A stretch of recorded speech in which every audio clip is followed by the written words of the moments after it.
Mr. Slow, never mind it. Okay. Listen, All no, right. I was waiting only because the girl from SKN Vibe said that her media person should be here. I told her no, so I was giving her a chance to give him a quick check. We ready? Okay. Just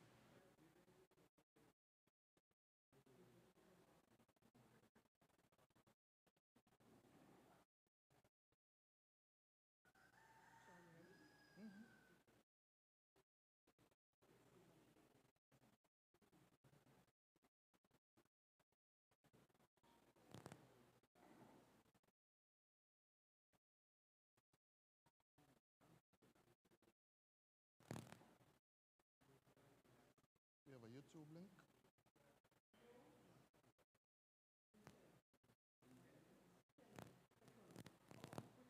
Huh? Okay, I think I found it.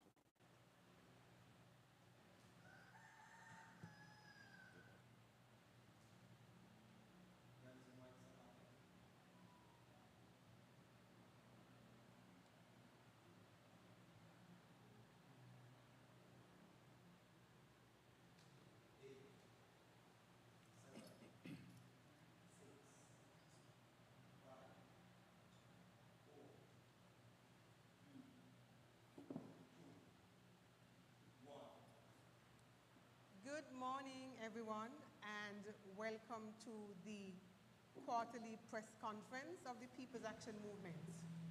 We did promise in August when we first met that we would do this quarterly as a responsible opposition. It is our duty to bring information to the people. It is our duty to speak on behalf of the people who relate to us sometimes on a daily basis of the wars and sometimes tribulations that they're going through. It is our duty as a responsible opposition to weigh in on critical matters that affect us all as a people. And so we have come, as we promised, in August for this quarterly press conference. But we are deeply believers that in everything we should give thanks. On this side of the aisle, we believe that we should put God first in everything. And so we would pause now and have a word of prayer before we begin formally. Gracious God and Heavenly Father, we thank you for this new day, God. We thank you that you have seen it fit to wake us up in our right senses to witness the start of a new day. We now invite your presence in this place, God. We thank you for the liberty, God, that even as an opposition party, we can come and speak our truth. And so we ask, God, that all that we say, God, would bring honor to your name. It is our prayer, God, that our presentation is without rancor and ill will, oh God. But we simply seek through this event to speak on behalf of the people who are suffering and those, Lord, who sometimes seem like they have no voice. And so let your voice be our voice this morning. Again, God, we ask for your divine guidance from the beginning to the end of these proceedings. In the name of Jesus Christ, we pray. Amen. I bet you didn't know I was a priest. So again, thank you for joining us, and good morning, and welcome to our quarterly press conference of the People's Action Movement. We deem it a privilege to speak to the people who put us in this position, who voted for us. In fact, thousands of people have voted for us. And so it is our obligation, as I said earlier, as a responsible opposition party to represent the voice of the people, 40% or more of the people. And at this stage, sometimes it's even hard to tell if the balance is not swinging, but I guess in time, the data would bear that out. So this morning, I want to introduce the other people at the head table, and perhaps let me introduce myself first. My name is Laverne Keynes. I am the Public Relations Officer of the People's Action Movement. I want to introduce you to the rest of the panelists at the head table. On my immediate right is Azad Gomes. He is the chairman of the People's Action Movement. On his immediate right is our political leader and member of parliament representing the good people of constituency number 5, Honorable Sean Richards. On Mr. Richards' right is our deputy political leader and the former representative of the good people of constituency number 2, John L. Powell. On his right is Mr. Troy Flanders. Of course, Troy was the brave representative in constituency number 6 in the last elections, representing the People's Action Movement. So now that you know who we are, I just want to use this opportunity now to turn over to our leader, who will begin with a few opening remarks. And just to say that what we have done in this edition of our press conference is we have selected a couple of critical areas which our political leader, would address in his opening remarks. When the questions are tabled shortly thereafter, we have assigned critical matters to all of the people sitting here at the head table.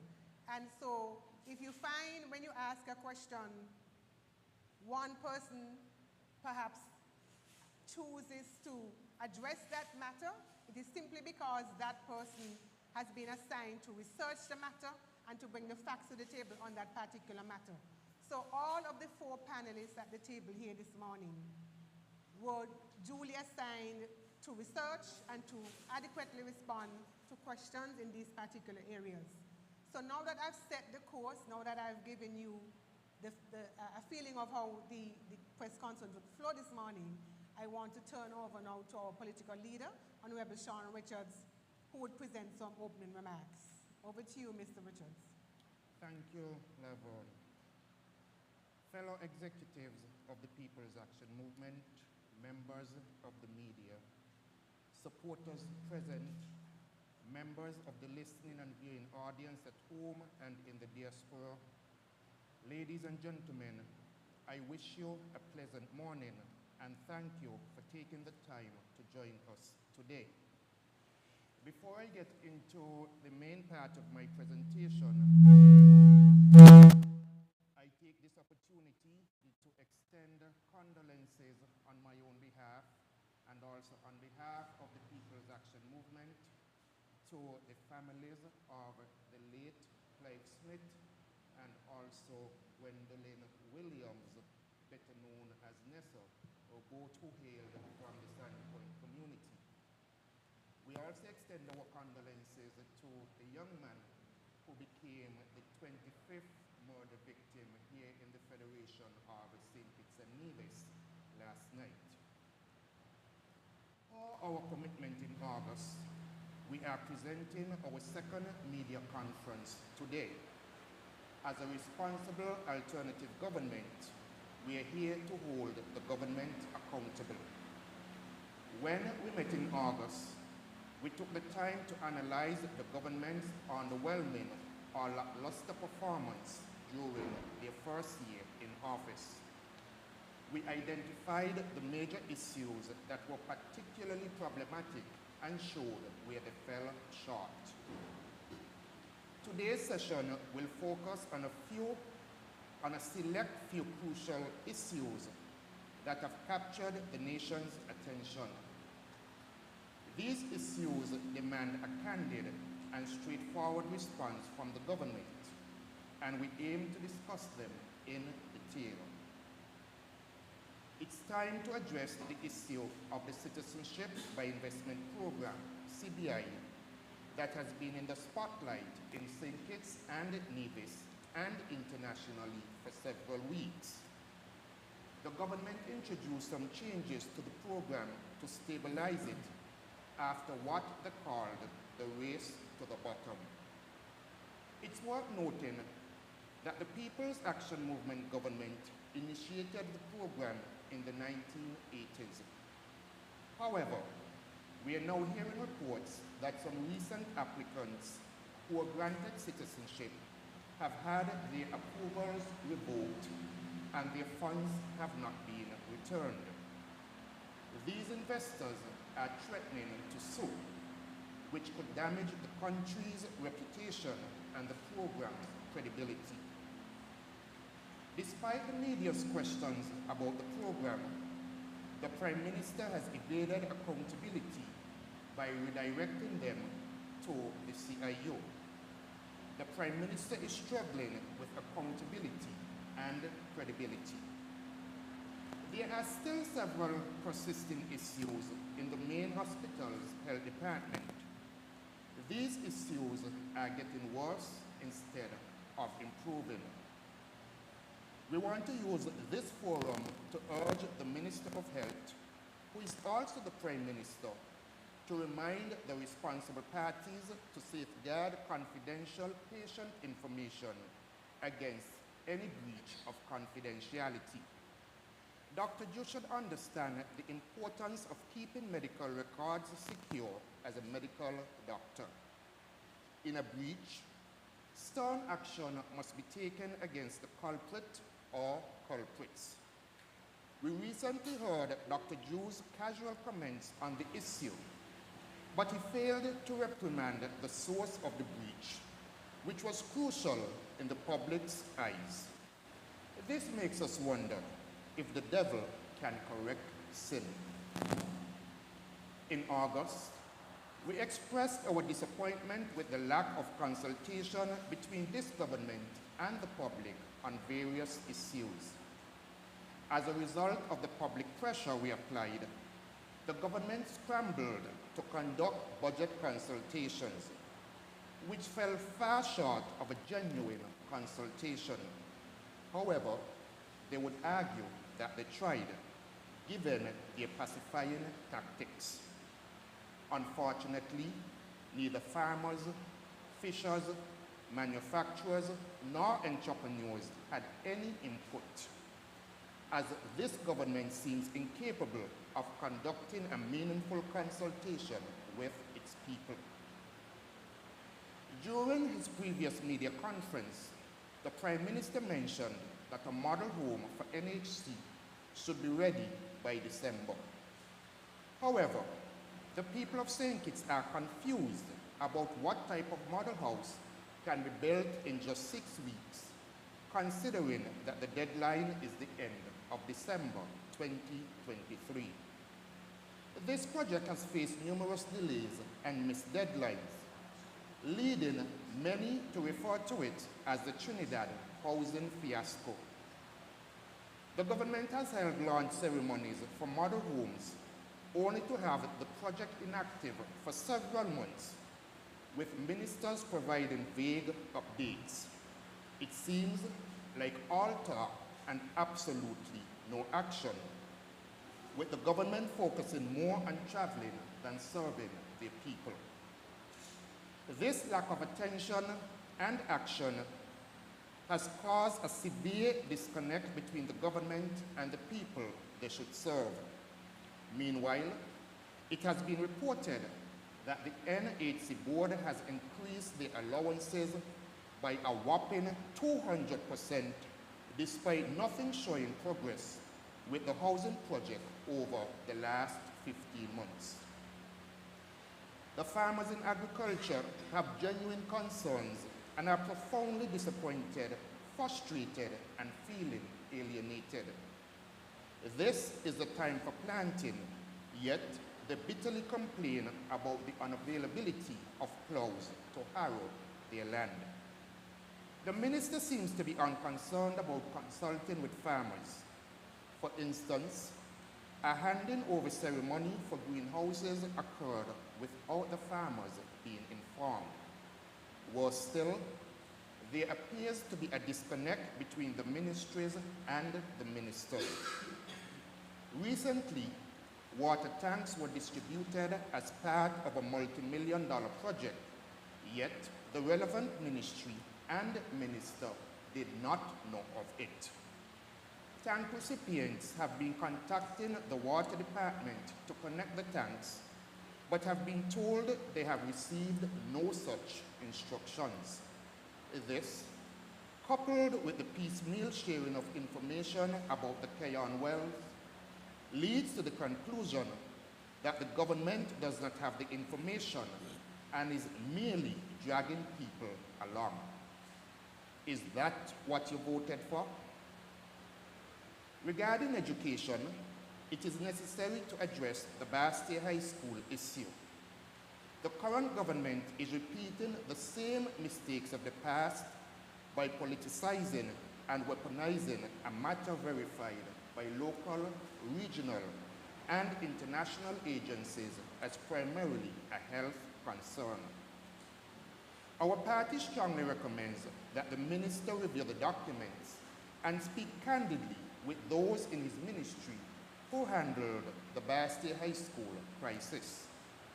Additionally, Minister Hanley should consult with the government advisor who in 2014 declared that the Basseterre High School crisis was real and that the symptoms were caused by sword gas. At least one of his cabinet colleagues is related to an arbiter who also recommended that the Basseterre High School premises be abandoned immediately. Minister Hanley should avoid the grave mistakes of his predecessors who ignored reason and logic and prioritized party politics over the people's welfare, health, and livelihoods.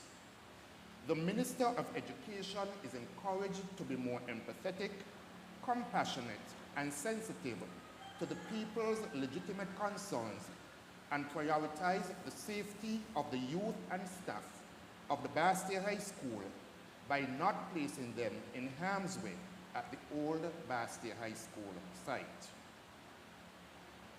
The incident recently at Sadler's Secondary School has brought home the need for increased security presence, improved infrastructure, and greater vigilance on the premises of our learning institutions.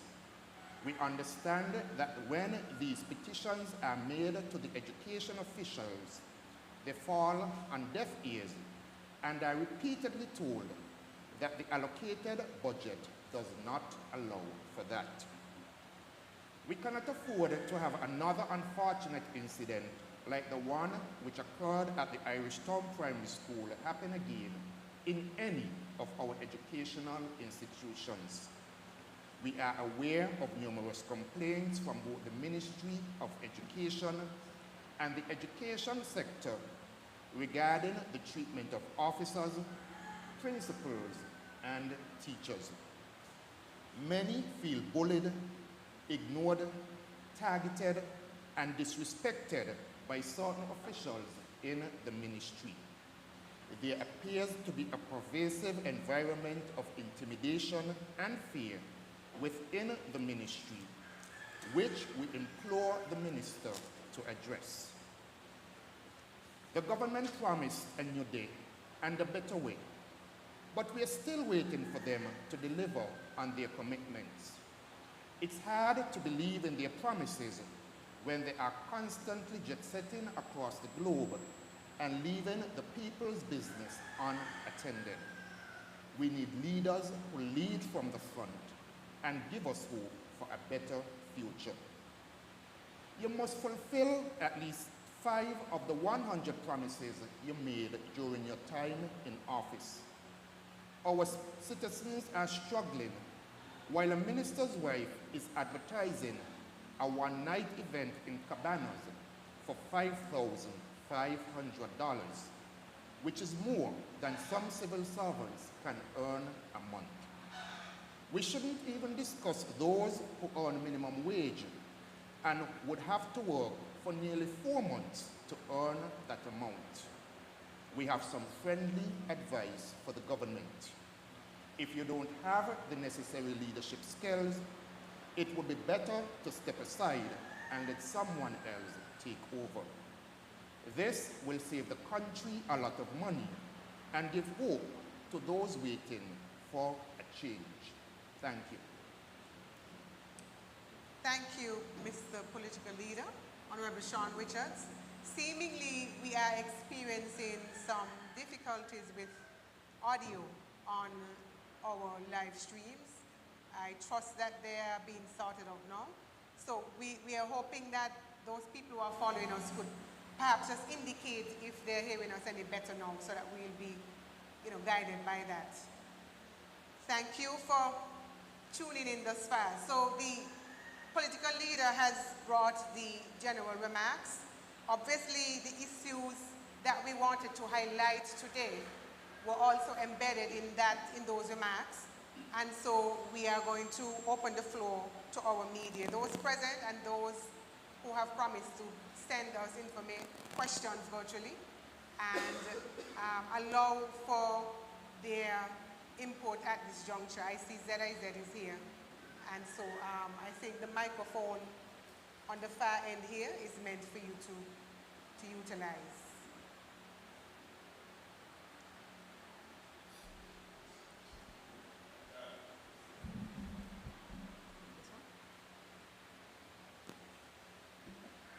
Good morning, ZIZ Broadcasting Corporation. A couple of questions. The first one, based on the statement that was made, would the People's Action Movement be willing, or has any steps been taken to have consultations with the government for a way forward? There are a couple of questions. Should I just ask all the questions? Or? Two at a time would be good. Okay. Yes. Okay. I wanted to ask Mr. Flanders about his run. It was his first time. What was it like, and is it something that you plan to do again? Okay. I go first? No.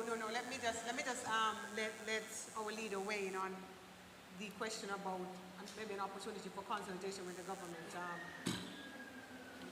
Thank you, Laverne, and thanks to ZIZ for that particular question.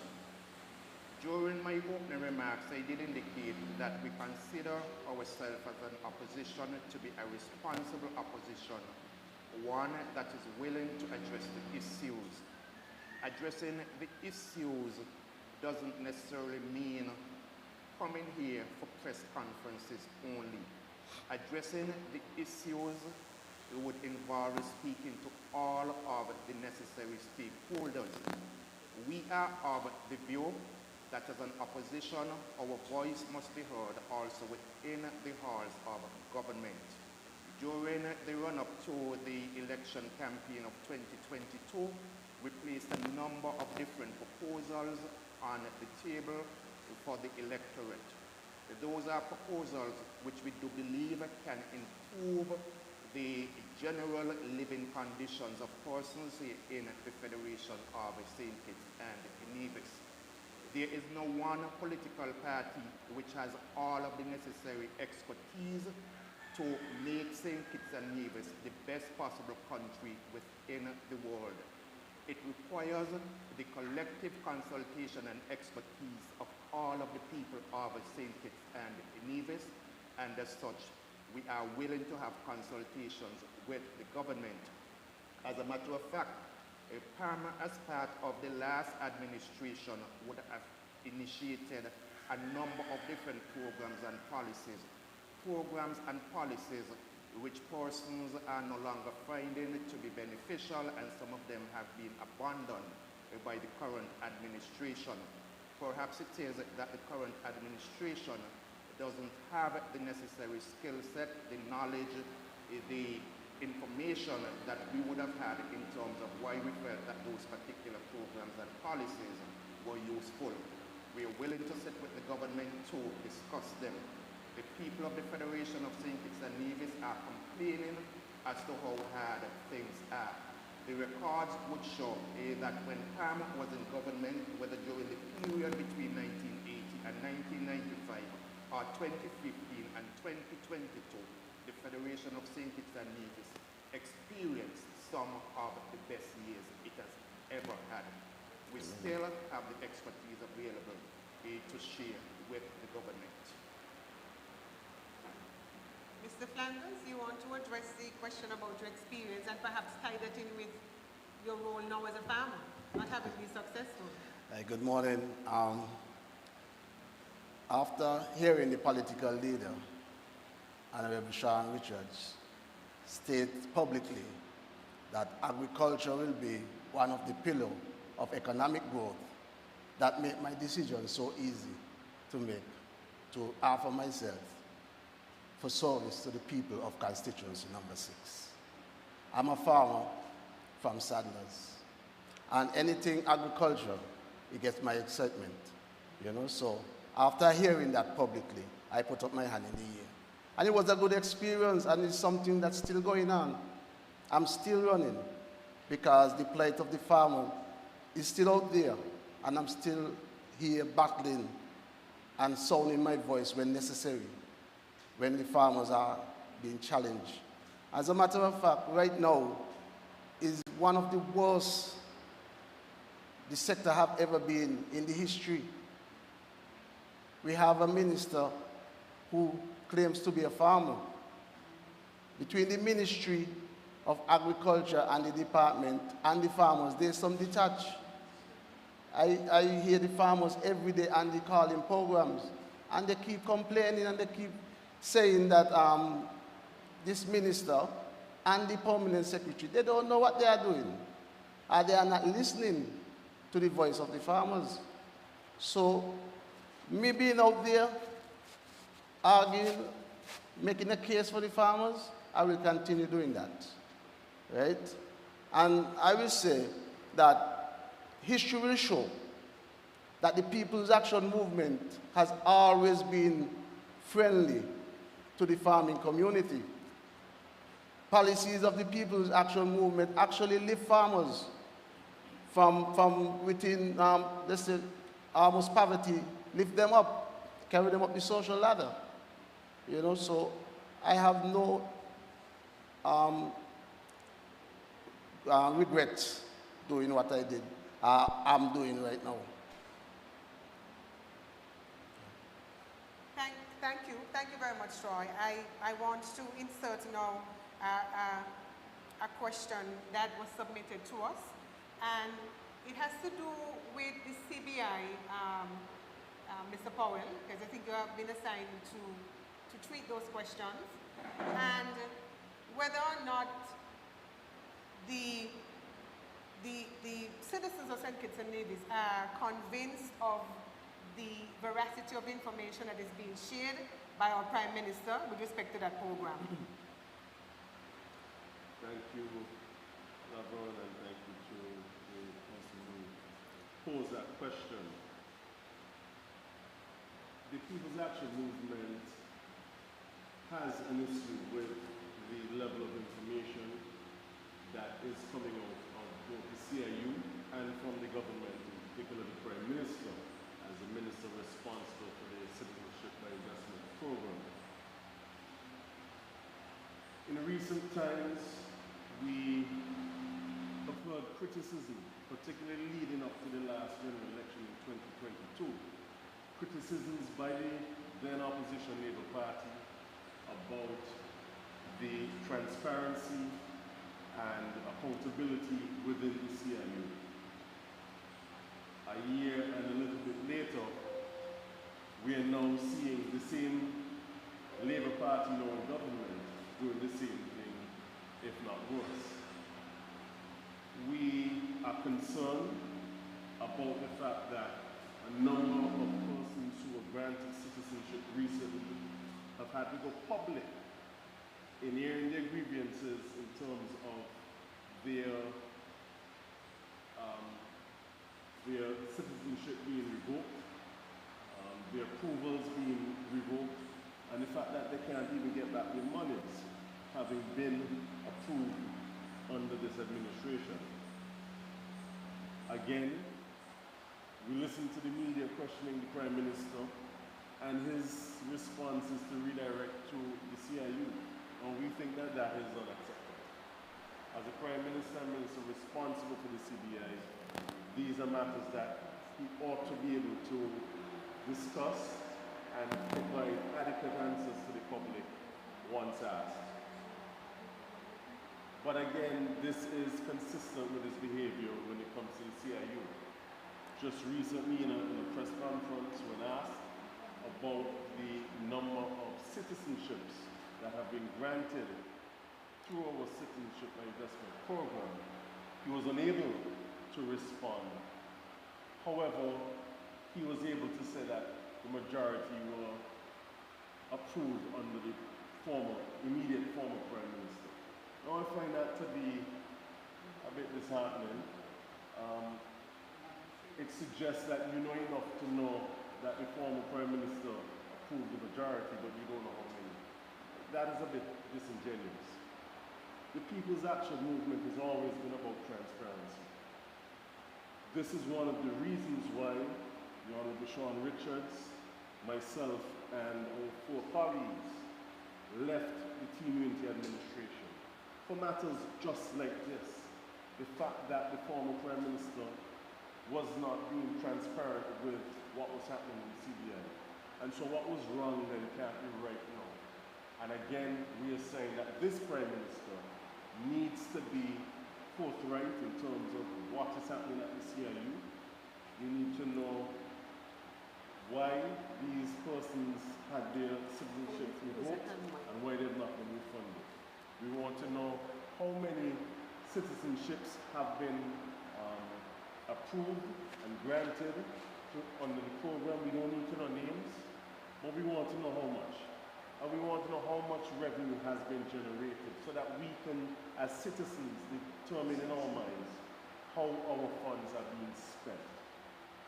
We want to know why was there that change in the rules recently in terms of our citizenship, the way in which applications are being processed. Yes, we know that there are a number of things happening within that sphere, both regionally and globally. But why did St. Kitts have to come out and change everything overnight like that without any consultation, without any prior advance warning to persons within the sector? These are things we want to know. We are about transparency. We've always been about transparency.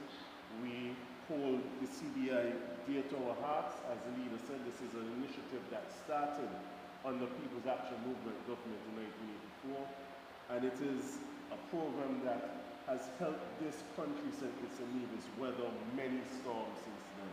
And we hope that it would allow us to not just weather storms going forward, but also be a continued source of revenue and support for real programs that will build up our people in the future.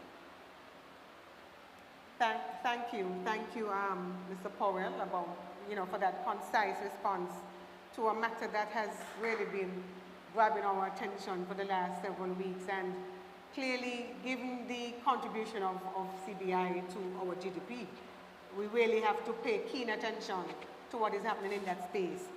Apparently, we're still being challenged in terms of audio on the live. In fact, somebody's saying that they heard Troy pellucidly clear, but they're not hearing the rest of us clearly.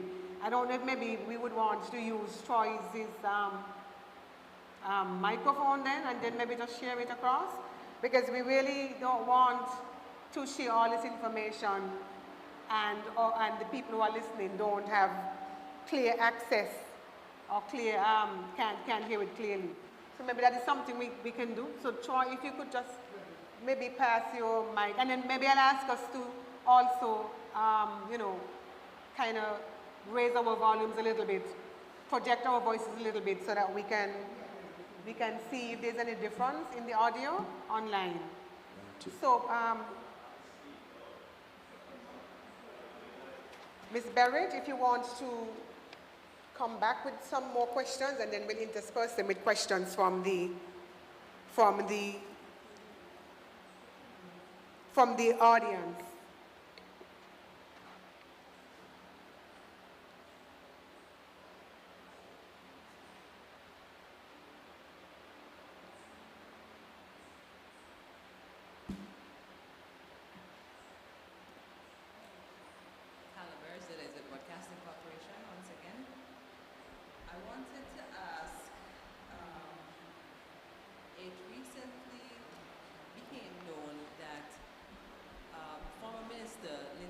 Was convicted for several.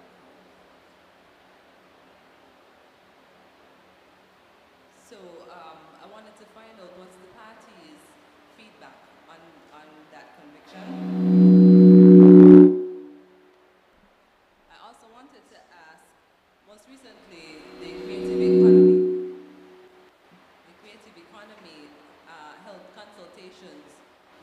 creatives about a new building. What are the thoughts of the party on that new building? I'm sorry, but I didn't quite clearly hear the last question. The creative economy hosted consultations on a new space for creatives. I wanted to hear the party's feedback on that space. Okay. So, Mr. Powell would address the question about Mr. Grant, and then I'll allow our political leader to speak about the creative space. We are aware of the recent matter with Mr. Lindsey Grant. However, we do respect that that is a private legal matter. Mr. Grant is a private citizen who has retired from active politics, and we respect that. And so we have no comment on that matter other than to say we know he has legal options before him, and we continue to support Mr. Grant in his endeavors. Mr. Richards, about your thoughts about the creation of the space for creatives? We do welcome the fact that space has been created for the creatives, and certainly I spoke to the importance of having consultations, so we also welcome that. However, I would go on to say that the Minister and Ministry of the creative economy ought to do a better job, because it's not just about having consultations with a select set of persons. We have Carnival coming up, for example, and there are many questions being raised about Carnival. I understand, for example, that a number of the different shows have been cut from Carnival for this year. For example, I have heard that the Mr. GQ competition has been cut, and that there are those within the committee and elsewhere within government who have claimed that a particular type of young men participate in this show, and so a decision has been taken to cut it. The Miss Swimsuit pageant, which traditionally would have given young women who have had children, and some who may not have had children as yet, the opportunity to participate, I understand that show also has been removed from the Carnival calendar. That particular show would have given, in particular, young women who have already had a child the opportunity to go on stage to showcase their skills, their talents, because Carnival, the creatives, must be about all of the people here in the Federation of St. Kitts and Nevis. The female calypso show, I also heard, has been abandoned.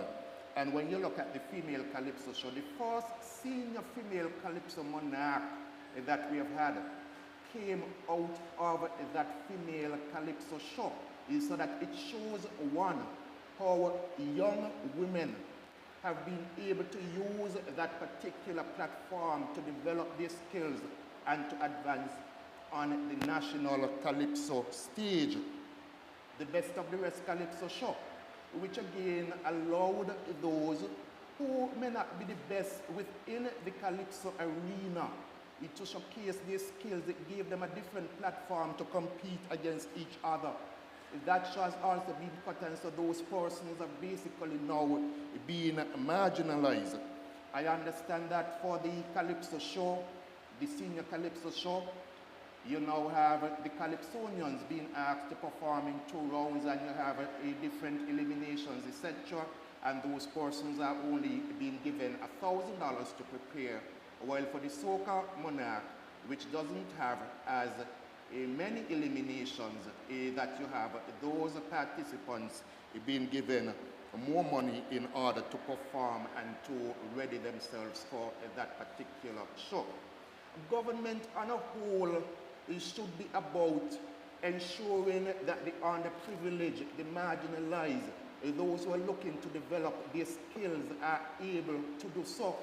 If you take the National Housing Corporation, for example, It has been established to give those who may not be able to go to the bank a home. And when you look at some of those persons, they have now become landlords. When you look at the Ministry of Social Infrastructure, it is there to meet the needs of persons who are marginalized or persons who may not have certain resources. And so when you look at the creatives and what is taking place within Carnival, Carnival should be able to allow other persons to develop their skills so that they too can shine on a greater scale, whether at the national shows, such as the Senior Calypso Show, or even on the regional and international market. And so that is why a number of these shows were put in place to give those persons the ability to showcase their skills, to showcase their talents, to develop themselves. And so the creatives cannot be just about the minister and the ministry feeling it's a show. And so we go out and we say, this is what we're doing. We give some small businesses $5,000, and when you look at the recipients, a number of them working for government, while you have legitimate businesses out there struggling, because under this current administration, the complaint coming from most businesses is that they are struggling. Things are hard in the country. It is the common cry coming from every single man, woman, and child in this country. You have heard about double salary, and persons are asking, are we going to receive a double salary? And the main reason why persons are asking is because things are bad in the country. Economically, this government is a disaster. If you were to rate the government in terms of how it's handling the economy, the government would receive a 0.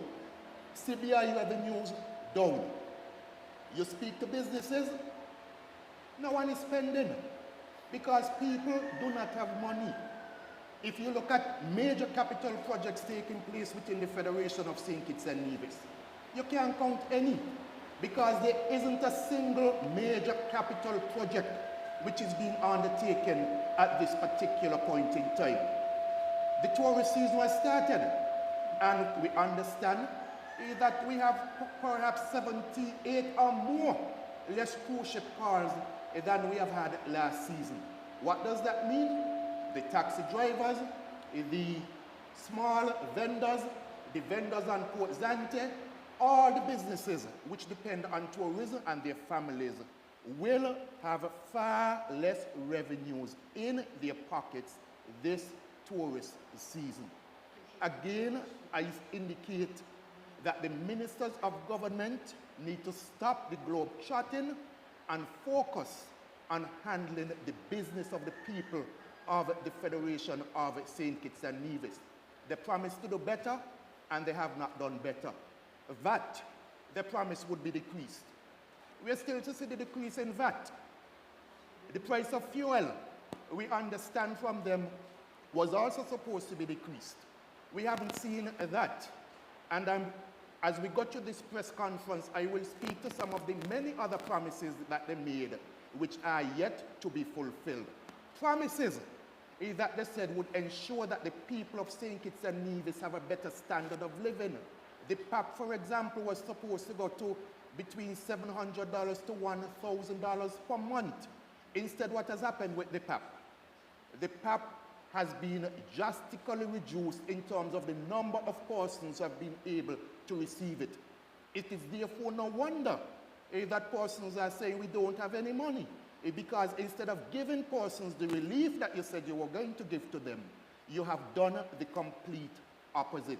You haven't delivered on those particular promises. Thank you, Mr. Leader. I believe that you probably were, in that response, preemptive of a lot of the other questions that might surface today. But we understand the passion. You have been a politician for quite a number of years now, and if I were in your shoes, I would feel the same way when you see the type of hardship and suffering that you just spoke about that is being witnessed on a daily basis almost.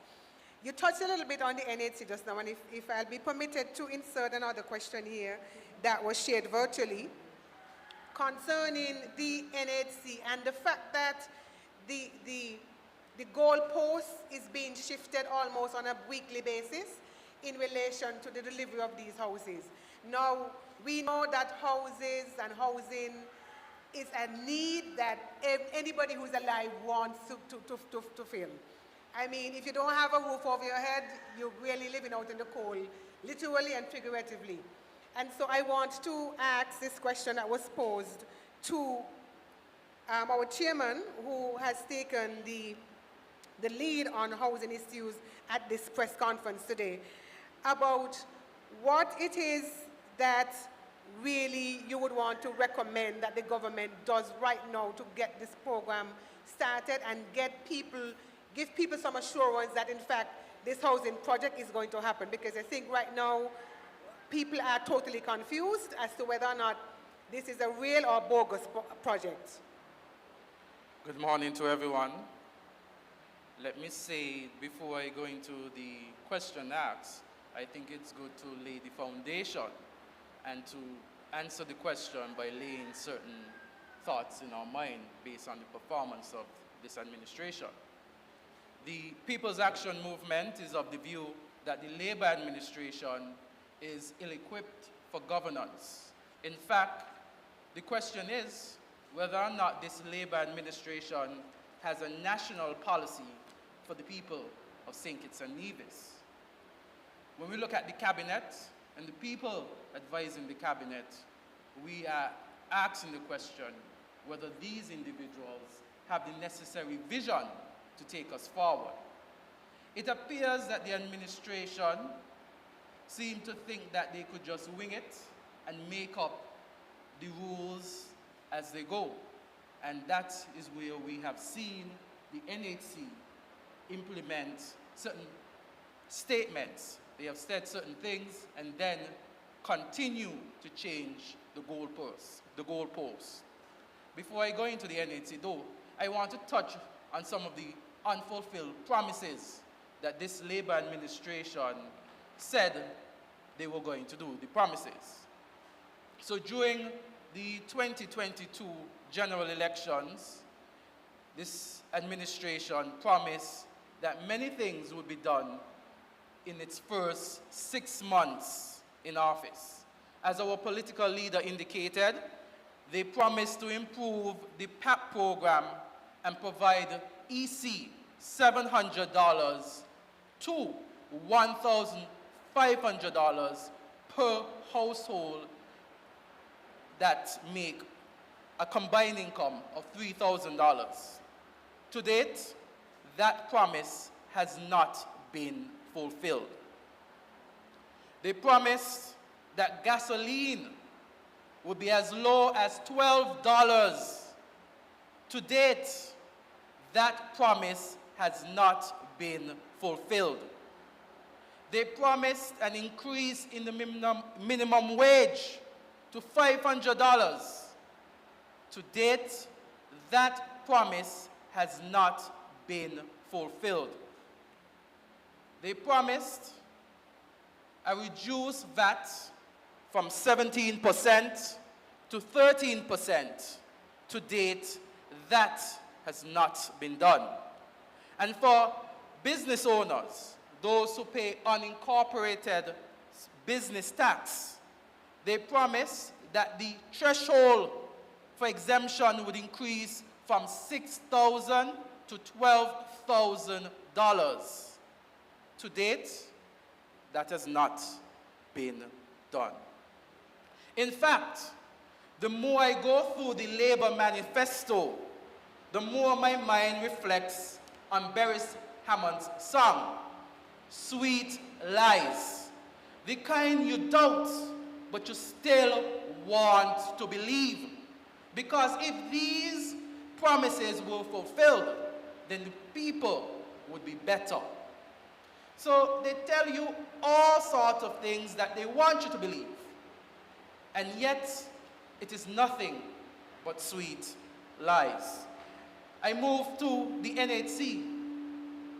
In March 2013, the NHC on its website published an article, and it says, the National Housing Corporation is set to revolutionize the housing industry with the rollout of the largest housing initiative of its kind in history of the Federation, a blueprint for first-time home owners. It said also in that press release that the first phase will commence shortly with the construction of 600 homes to be completed by the end of 2023, totaling 2,400 homes over a period of 5 years. And of course, something sweet. But the only sweetness in that article was the lies. Because after that article was published, several articles therefore were published, and the government continued to change the goalpost. In fact, the most recent article as it relates to these houses state that at the end of December, the model houses are to be completed. So if we are going to look at what they said first, at the end of December, we'll have 600 homes. It's now November, and not one home has been completed. And if we were to drag our memory back to when this article was first published, it came on the heels when persons were asking questions, hearing about a company from Trinidad, not hearing it from our government at first. And so this information came after the fact. Again, this government spoke about accountability, transparency, good governance. But based on its actions, all we can say that it is sweet lies. The things that you want to believe, the things that you doubt, but you still want to believe, because if fulfilled, it will be to the best interests of the people. And so as we still continue the construction, the construction of these 600 homes, families out there still holding on to the promise. Families are out there still hoping to have an affordable home. Families are out there still facing high rent rates. And as we hold on to the promises, construction workers are still not benefiting from the delay of these homes. And as we hold on to the promises, the economy is still stagnant. And so we want to urge the Labour administration that when they make promises, don't just say things that they think the people want to hear. Consult. Consult with the necessary stakeholders. And when you speak with the assurance that these promises will be fulfilled. Because if not, the only persons hurting are we, the people of St. Kitts and Nevis. Thank you, Mr. Chairman. The people on the live are wondering if you are a soon-to-be politician. I have another question just before I allow the media representative here to come back to the microphone. I received another question specific to the Basseterre High School situation, which asks, what is PAM in opposition prepared to do to change the minds and convince the government and the people about rethinking the location of the Basseterre High School? That is a big one. I mean, that is a battle that is being fought for nearly a decade now without any light at the end of the tunnel. I don't know. Well, you know, we have two people here on the panel who were once Minister of Education. So I'm going to let Jonel have a go at it first, and then I'm going to have Mr. Richards also share his thoughts on that that situation that has really tugged at many heartstrings in St. Kitts and Nevis for the last several years. Mr. Powell, let me hear your take on that in answering that question. Certainly, Lavon. You know, the information is there. And as far as I'm concerned, we just have to rely on the data. All those years ago, persons began getting sick at the traditional Basseterre High School campus. Teachers, students, workers. The tests were done. They were analyzed regionally as well as locally. And the determination was that there was contamination at the site.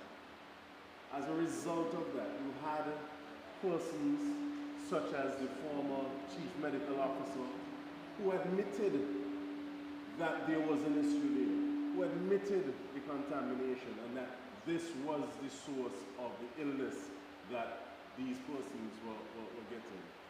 And as a result, and as a caring and responsible minister of education, our leader, political leader, took the decision to abandon that site for those reasons. While in government, we came up with an alternative site. There was consultation, not just on the new site, but on the need to move from the old contaminated site. And I must recognize the former principal of Basseterre High School, Mrs. Kathleen Henry Morton, who was very vocal then and who continues to be vocal to today, speaking about what I call atrocity that is happening at the Basseterre High School, and the fact that this government, this Labour administration, seems to want to play politics, not just with the issue of Basseterre High School, but they're playing politics with the health of the people of this country by attempting to go back to the old contaminated site, having done absolutely nothing to remedy the issues that were there. They feel as though they can give exorbitant contracts to companies that have no experience. Perhaps it is just a matter of trying to put money in people's hands, but to go and to rebuild and to do work at this site having done nothing to remedy it. While at the end of the day, the only people that are suffering are the children who should be attending the Basseterre and are attending the Basseterre High School. And so I believe that as a responsible party, we will continue to educate persons on the issues that existed at the old site, the reasons for abandoning it, and the reasons why, certainly at this point in time, there's absolutely no genuine or real reason why we should trust going back to that site, having done nothing to remedy those issues. Thank you, Jonel. Obviously, we remember that before, before you took the position, the Honorable Sean Richards was the predecessor education minister as well. So he too has been very close, to the situation, to that matter, and I believe he has already given some strong opinions on that whole matter. And I think now is as good a time as any for him to again, say what really what really can be done, as the question asked, as an opposition party, to I guess, I don't know, maybe hammer home the point that we are literally treading on dangerous grounds to build on the Basseterre High School at this point. Let me start by saying that some persons perhaps feel that we have short memories. They feel that after 8 years, they can go back to the site and that what happened at the Basseterre High School site never happened. The students who were there then, most of them, perhaps all of them, have already graduated from Basseterre High School, and so we can go back there because those students are not there to agitate. However, you still have some teachers who would have provided instructions at the old site who are still a part of the teaching profession. And one has to wonder what those particular teachers are saying and if they would feel comfortable going back to the old Basseterre High School site. I became Minister of Education at the time when the matter was very much alive. I would have read the reports. I would have spoken with teachers. I would have spoken with students. The Basseterre High School matter was a real matter. It wasn't the figment of anyone's imagination. Students were getting sick. They were losing contact time within classrooms. Teachers were getting sick. I know of students who had to go overseas to get medical treatment, to now make a decision that you're going back to that particular site without having any scientific evidence that the site is now safe, is basically saying to the people of the Federation of St. Kitts and Nevis that I don't care about your health. The only thing I care about is politics. When I was in opposition, I said that the current government, they took a decision, and when I said I am referring to the now administration. The current government should not build a school, a new school. We were proposing to build the school. And so you continue to play the politics. And because it's a decision taken by the former administration, we are going back to the old Basseterre High School site. It is no wonder persons are saying we don't have a government. We have a political party playing politics. And that is exactly what is happening in this country. While it is that that person has asked that question, yes, as a political party, we will agitate. And we will speak to the matter. And we will speak to it forcefully at every single occasion. But again, it must become a collective voice. Parents must also agitate, and they must ask the government to give them concrete evidence that the whole site is safe to return to. Teachers must agitate because while some may not have gotten sick the last time around, they may get sick this time around. You have new teachers at that institution, and they must be fearful about going there. Just as the teachers and the students at Sadler Secondary School took a stance recently and said, no, we are not satisfied with this particular situation, so too must the present students and teachers at Basseterre High School take a similar stance. What of the teachers' union that is supposed to be representing the teachers? The teachers' union must also agitate in the best interests of the teachers that they represent. No minister of government would be in an office infected with mold or anything else and move out of the office for a few months and then return to that particular office without being satisfied that the office is now safe for them to move back into. Not one single minister of government would have done it. And just as they would not allow it for themselves, you should not allow it for your family members, be it the students, the teachers, the other members of staff who will at some point in time go back to that particular site if the government continues with its folly. The government must come to the people and say that just when we were in government back then and the issue came up and we called in CAFA, we called in the representatives of ILO or whoever other institution to do testing, and these are the results of the testing. Similarly, we have called in international and regional institutions of repute. They have done testing, and we feel satisfied that the site is now clear for us to go back to. Let us not waste money, but far more important than wasting money is ensuring the health of our citizens must come first and foremost. And so, as I said, Lavon, we will continue to agitate on this matter. We will continue to speak on this matter. If it is the government wants to go to a different site than what was identified when I was Minister of Education, then find a different site. But don't say to persons, I'm going back there because what? I have a point to prove. What is the point that you're proving? That I have more money than common sense?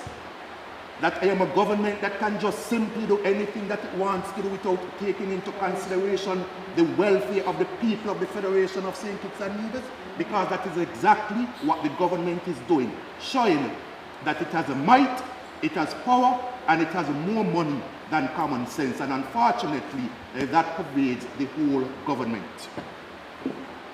Thank you for the passion that you brought to that response, Honorable Sean Richards. Did Mr. Flanders indicate that you wanted to weigh in on the education matter as well? You can go right ahead if that is the case. Yes, I'd like to say something on the Basseterre High School.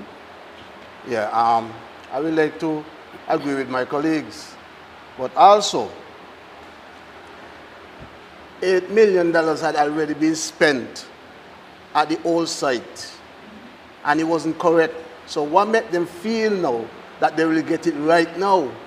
Because you already spent $8 million to do work at the old site. And in the meantime, they are playing politics with people's life, people's health. The construction workers are probably facing debtors' court. Nothing going on for construction. You have a project that was shovel ready. 1 year and 6 months after, you ain't no closer. So you find that the construction workers, they're home, their tools are rusting, they have nothing to do. So because of politics, it's nothing else but politics, having people suffering. Let common sense prevail. I am appealing to the Minister of Education, the Prime Minister, and the Minister of Public Works. The Prime Minister is also the Minister of Health. Let common sense prevail. It's people's life you're talking about. Thank you, Mr. Flanders. I will now shift back to the media present to see if there is any more questions that they'd like to table at this time. You'll have to use that mic, Mr. Baird, right here.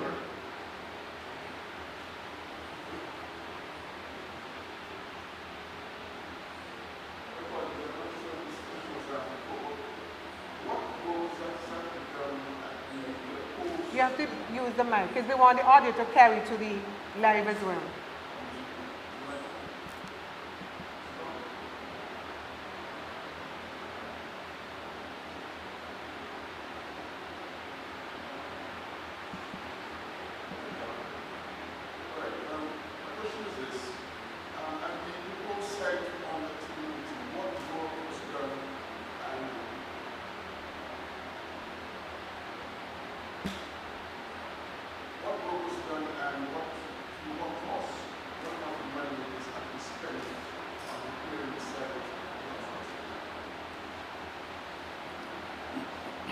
What work was done and at what cost? First, let me say that extensive work was done in order to prepare the proposed new site on the Team Unity to construct a brand new Basseterre High School. Even before I get there though, the Team Unity showed that it had a commitment towards the students and teachers of Basseterre High School. Because the first thing that we did was to spend millions of dollars to bring the shift system to an end. We provided the students and the teachers with a temporary institution which is still being used today, and which up until today the current administration cannot say that it is not meeting the intended purpose. That was the first thing that we did. Secondly, we entered into a contract to build a brand new Basseterre High School. A site was identified, and that site was chosen after several different sites had been considered. Of course, that came with a cost in terms of designing the brand new school, and we took into consideration not just giving them the exact facilities that they had before, but to provide gymnasium, library, cafeteria, added amenities to the institution. Designing the school, it came at a cost. We had persons who expressed concerns about the site. Providing an environmental assessment was done. That came at a cost. And so yes, monies were spent. When I was on WinFM recently, I said that we had to make some changes. And so you also had a management construction contract being given to Innotech out of Barbados to manage the construction, because Innotech had been really involved in an intimate sense in terms of the design of the school. And Innotech has certain expertise in terms of sewage systems, etc., to ensure that the aquifer, which became a big issue, was protected from any sewage. As to the specific costs, I don't have that before me. But yes, you also had a next few $1 million being spent to bring this school to fruition. And one would expect that. Because if you're going to construct a brand new building, you have to do designs. The designs will come at a cost. And so monies were spent for the designs. But before we got to that, we ensured, first of all, that the shift system which existed then came to an end. So for us, it was not about spending money and not using common sense. We had a first issue that we needed to solve. And we solved that first issue. We then moved to the next phase, which would have been a permanent institution for Basseterre High School. And so we spent money towards that. The drawings are there. And if it is that this current administration feels that something illegally was done, then likewise, the courts are there. But even if you don't want to use this site identified by Team Unity, then find a different site. Give the students, the teachers, the modern facilities that we envisioned. But don't go back to a site which is deemed to be contaminated and you haven't dealt with the issue. You don't know what the issue is at that particular site. Because then what? You're going to throw more money down the drain. There was a first time that you said you did renovations, you cleaned up the old site, you had moved the teachers, the students from there. You said it is now good for them to return. They returned to the site, and what happened? The same symptoms, the same sicknesses returned. And so you went a second time, and you spent millions of dollars again. You said to clean the site. You did so. You sent back persons there, and what happened? They got sick again. And so you moved them out, and you introduced a shift system. And so what? You got third time now to do the very same thing? To say you break down the buildings, but you build on the same site, so are you saying that the issue is with the buildings? So if the issue is with the buildings, then why didn't you the first time around tear down the buildings and build brand new buildings, since the issue is with the buildings? We don't know if the issue is with the dirt, the soil, if it's contaminated. So what you're going to do? Put some excavators in there, remove 10, 15, 20 feet of soil and build on it? Yes. Spend money to do that? Yes. Let us err on the side of caution. Because if you spend millions and millions and millions again, it is the taxpayers who ultimately will be the ones who you're going to disadvantage.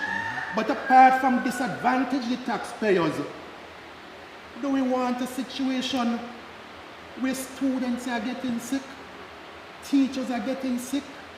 Are you not concerned about the health of the people? The Prime Minister is a doctor. He can look at the reports. He should be able to understand these things. You have advisors who are involved in the matter when it existed then. Seek their advice.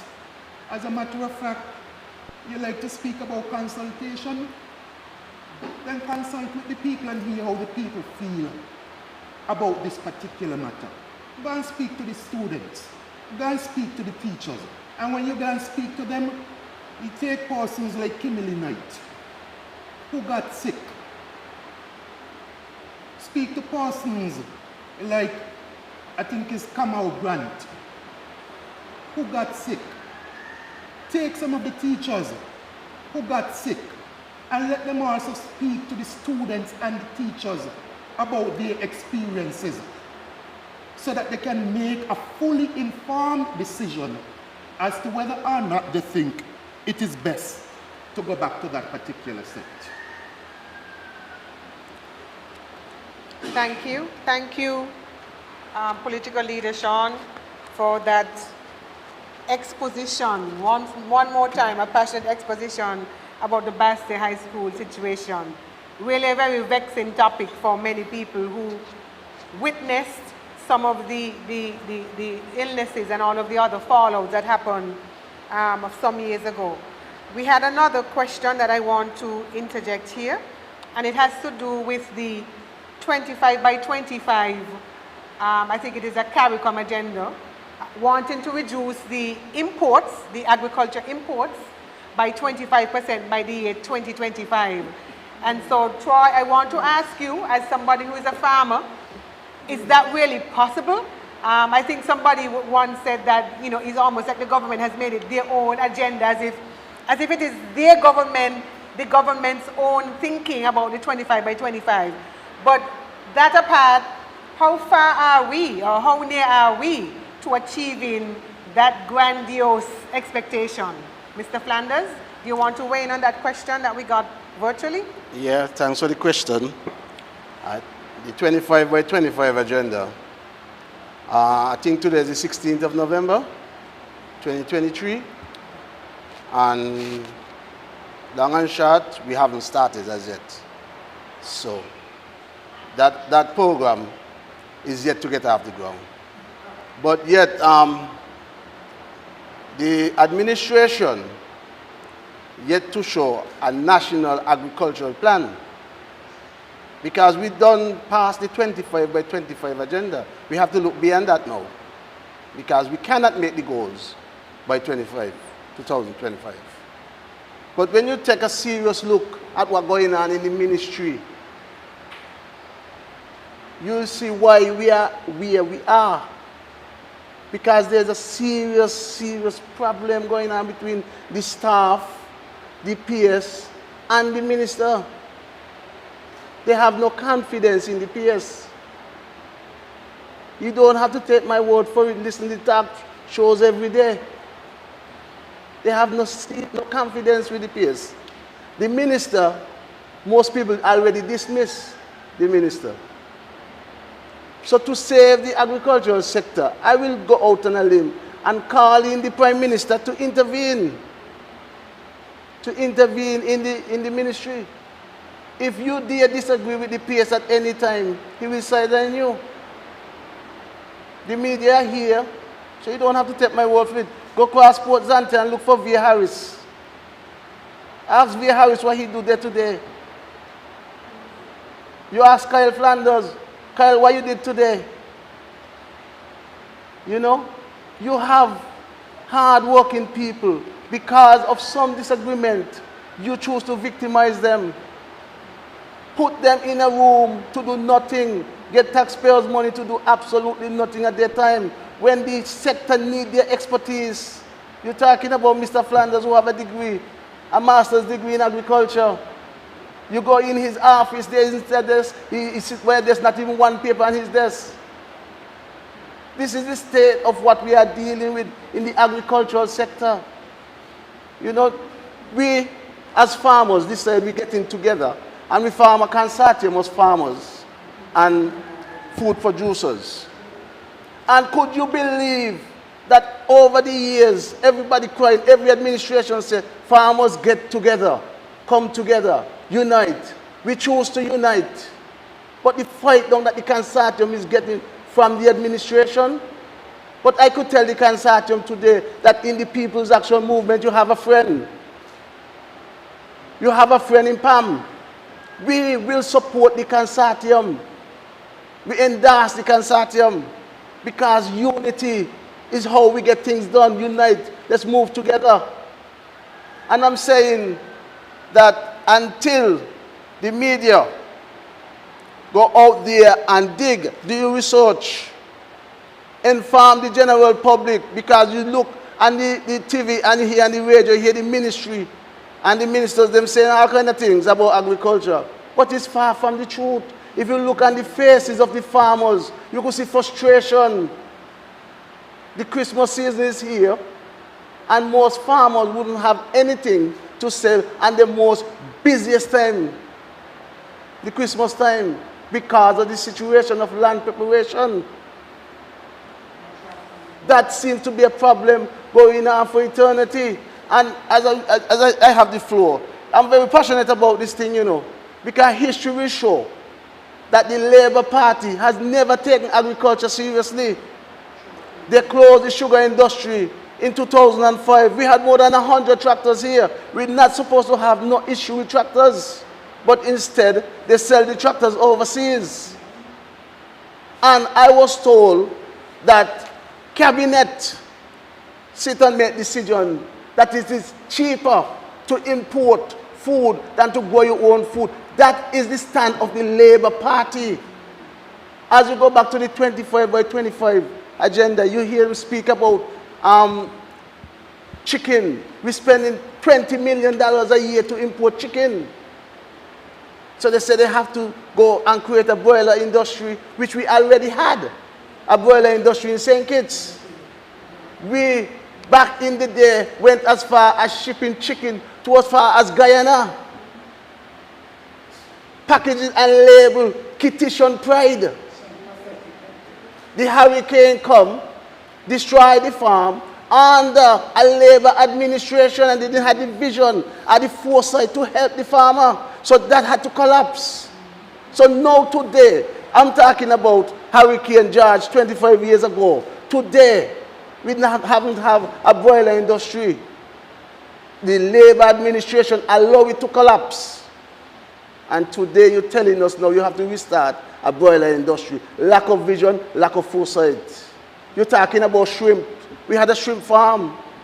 The Labour administration allowed it to go down. And I could go on and on. When you think about Labour, the Labour administration, under Denzel Douglas, and Timothy Harris was there sitting with him to make a decision to sell out the farmers. When you go make a decision that it is cheaper to import food than to invest in your farming community, that is an indictment against you. You should stay far from public office. Far away from public office. It is very, very disheartening to go every day as a farmer. Go to your farm. You produce when you do get a chance to produce, and you ain't sure where you're going to sell it. Because you have to compete with imports. And we go to this administration and we tell them, these are some of the challenges that we are facing. You produce, and you go to the supermarkets, they will tell you, oh, you are not consistent enough. How will you be able to be consistent if they're not buying your food? When you want for your money, be consistent. You know? So this 25 by 25, we are looking beyond that. We're thinking about a national agriculture plan. That's what we should be looking at now.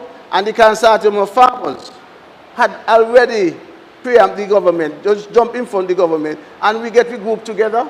So we already started to plant certain crops. Just to say that we do something for the 25 by 25, so that the government doesn't look bad. So the consortium is spearheading a program, a planting program, with sweet peppers, carrots, onion, cabbages, and cantaloupe. We're spearheading a program, a project, the consortium of farmers, and we're trying to see what dent we could make in the 25 by 25 agenda. Thanks for the question. Thank you, and we want to personally thank you for the part that you're playing in the consortium. Being a farmer and a contractor, we know you're a man of many talents. I want to defer now to the media who is present to see if there are any further questions that they want to table at this time.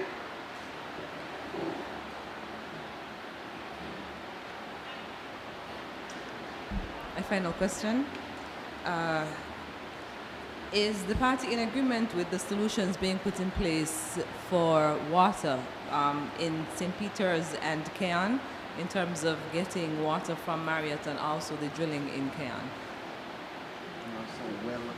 So the question is the party in agreement with the plans that are in place to improve the water supply at Frigate Bay, I think, are you referring specifically to the desalination water that is piped into the homes from the Frigate Bay desalination plant, as well as, I guess, maybe the water tanks? That's the essence of the question. Are we satisfied with those arrangements? During my remarks, I would have spoken to the water tanks and the fact that it appears as though there is a disconnect between the ministers and the ministries. In the first instance, I know of persons in Keyon who have complained that they haven't received a tank. And so one has to wonder, in terms of the distribution of the tanks, how do you determine who receives a tank and who doesn't receive one? That's the first question.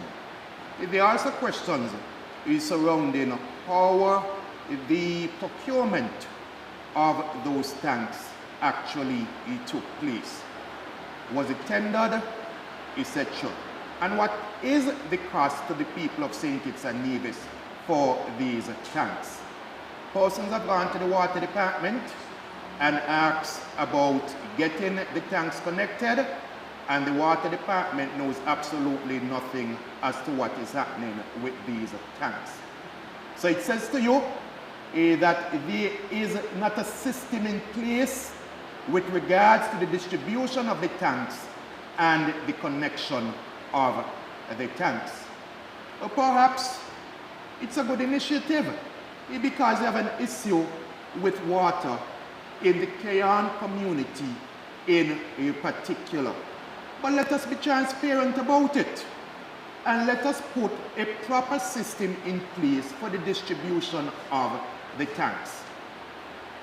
Keon has had a water problem for many, many years. I understand even before I was born, you have had a water problem.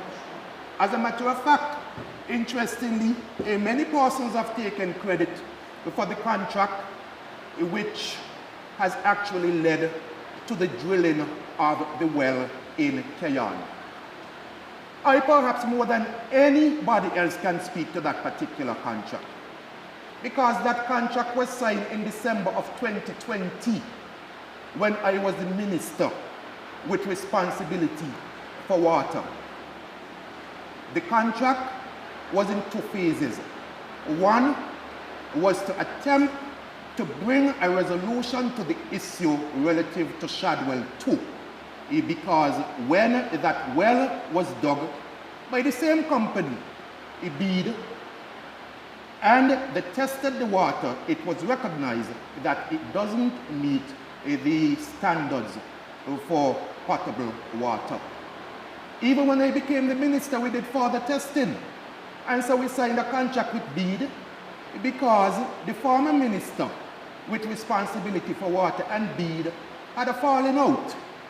BEAD was actually threatening to sue the government. So I had to enter into negotiations with BEAD in the first instance to set aside the plans to sue the government and let us move forward to ensure that we bring water to the people of St. Peter's and to the people of Keon. BEAD said it had a solution to rectify the issue at Shadwell 2. COVID prevented BEAD from coming in a timely manner. But eventually BEAD came in, and the particular solution that it felt then would have rectified the issue didn't materialize. They said, okay, give us the opportunity to bring in some further equipment so that we can rectify Shadwell 2. That was supposed to be the first part of the contract. The second part of the contract involved digging, drilling for water in Keon. And in that respect, I want to thank persons like, I think it is Tashna Powell Williams, who works in the AG office, and I think it's Oral Martin from Nevis, because he represented BEAD Tashna represented the government side in terms of bringing that contract together and ensuring that no legal action would come out of what would have taken place in the past. But let us move forward. And so that is why you have the drilling for the well in Kayan. So yes, we are sympathetic to those persons, and we want to see a permanent solution being brought to the water situation in both the St. Peter's and Kayan communities. And we began in earnest to deal with those particular issues. We hoped that those solutions would have come, and then after that, we begin to look at other communities, because we also recognize that you have issues in other communities, perhaps not as severe, but which will come to the surface within ensuing months or years. When we looked at the Newton community, for example, and the Ramada Hotel, we recognize that once Ramada comes online, we will have an issue with that. And so that is one of the communities we have earmarked to see how we can best address that particular issue. There is a contract that we have with the UAE to provide for 2 desalination plants, one in St. Kitts, one in Nevis. Again, that is a matter that I began addressing in terms of getting the EIA done, etc. for St. Kitts. All that was done. The only thing that was basically needed was for the government to provide some upfront funding for those particular desalination plants to proceed with. There was a legal issue that we also had in terms of liability because of how the particular contract was structured. And so we said, and John L. can recall all of this, because it's a matter that we discussed. And so we looked at means and ways to resolve that particular issue. So for us, again, it wasn't just mere talk. We put contracts in place. We began moving to providing permanent solutions to the people of St. Kitts and Nevis to ensure that they have safe drinking water.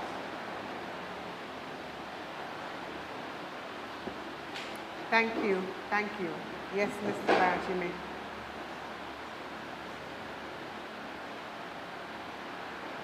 As a former minister in the previous community administration, in regards to the citizenship by investment program, what are your thoughts on the way it is currently structured in terms of its management? It seems to me that there's a lack of transparency in that particular operation, and it's very difficult to get any kind of openness, statistics. We get a lot of runaround. So I want to get your perspective as to what was your experience on the community administration in regards to CPI. Thank you, Mr. Barron. We're not sure that the listening audience can hear the question, so I'm going to paraphrase it so that I could provide context to the answer. So the question from SKN Newsline was, what are our thoughts on the restructured CBI and the lack of transparency, and what does that compare to when you were in office? So I guess, John L., you being the spokesperson for CBI, can take that. Yes, but I'll allow Sean to say something first. Before John L. proceeds, I want to speak in particular to the second part of the question, and that is the lack of transparency and the runaround by the media. As media personnel, you must ask yourself, how is it that you have many statements being made about social security? What position Team Unity left social security in? How well social security is doing now? A statutory corporation, you can get responses to questions about it. Development Bank, a statutory corporation, you have all sorts of statements being made about Development Bank. NHC. But CIO, NHC, you can get information about it. But CIO, which falls within the Prime Minister's ministry, you're being told to go to CIO to get answers. You must ask yourself why. Is it that someone doesn't want to give you the answers? And what is it that is being hidden. The media should not accept it. The media is part of ensuring that the public has adequate information. And the media must not accept it. The media must continue to ask for the answers from the Prime Minister. And you must ask him, how is it that I can give you information about social security? You can give me information about social security. You can provide me with information about development bank. You can provide me with information about the National Housing Corporation. But the Citizenship by Investment Program, which when it comes to generating revenue for this country, is perhaps one of the biggest revenue generators for the country. And you, as the Minister of Finance, cannot provide me with the answers, but you're saying to me to go to CIU to get the answers. Is the Prime Minister saying to you that as the Minister of Finance, he doesn't know what is going on within that particular department, which brings in the majority of the money into the Federation of St. Kitts and Nevis? It is no wonder then why things are so hard in this country, because if you don't know what is going on within CIU, then obviously, what you're spending willy-nilly, you're just globe-trotting without knowing how much money is coming in, how much passports have been approved. You don't know the facts relative to whether or not persons are threatening to sue the government. The Prime Minister must be aware of the information. And if he isn't aware of the information, more reason why we say that if you lack the leadership skills, move out of government and allow someone else to lead. I will now turn to John. Well, I don't know if there's much more for me to add to that, but I guess if I have to speak about the structure, the current structure, I would say that we do have some concerns about the actual structure at the CIU. We've seen the introduction of a board at the CIU, and it appears as though every operational decision has to go through the board, and more specifically the chairman of the board. As a service provider, I can tell you we've witnessed situations where rules and procedures just change overnight. You get no advance warning. Persons who have applications pending having to spend money to redo all the documents, redo HIV tests, redo accounting, because somebody at the CIU, for whatever reason, and again, you go back to that lack of transparency, decides, well, we have new rules today, starting the end of the month, this is it. Why? What particular scrutiny is on St. Kitts and Nevis internationally that has caused this government to make these drastic changes so suddenly? The People's Action Movement is not about bringing down the CIU or the CBI or trying to make St. Kitts and Nevis look bad. This is a program which was developed under the People's Action Movement. We're the first in the world to do it. This is something that we are proud of. This is a program that while in government, we utilized to make the lives of Kittitians and Nevisians better. And so it is disheartening to see that in just a year and a few months, this administration is suddenly under so much scrutiny. Well, based on their track record, if it was something to do with the former administration, they would have been quick to say that. So what is happening? Again, why are these persons complaining that their approvals have been revoked without reason and they can't get back the monies? We need to know these things, and as Sean says, if the Prime Minister does not know what is going on in his ministries, then how can we trust him to not just run these ministries, but run this country. And this is something that seems to be systematic, not just in the CIU and in the Prime Minister's ministries, but throughout the entire government. The ministers seem to be too busy globe-trotting around the world, building up their frequent flyer miles, and are missing what is actually happening and should be happening on the ground here.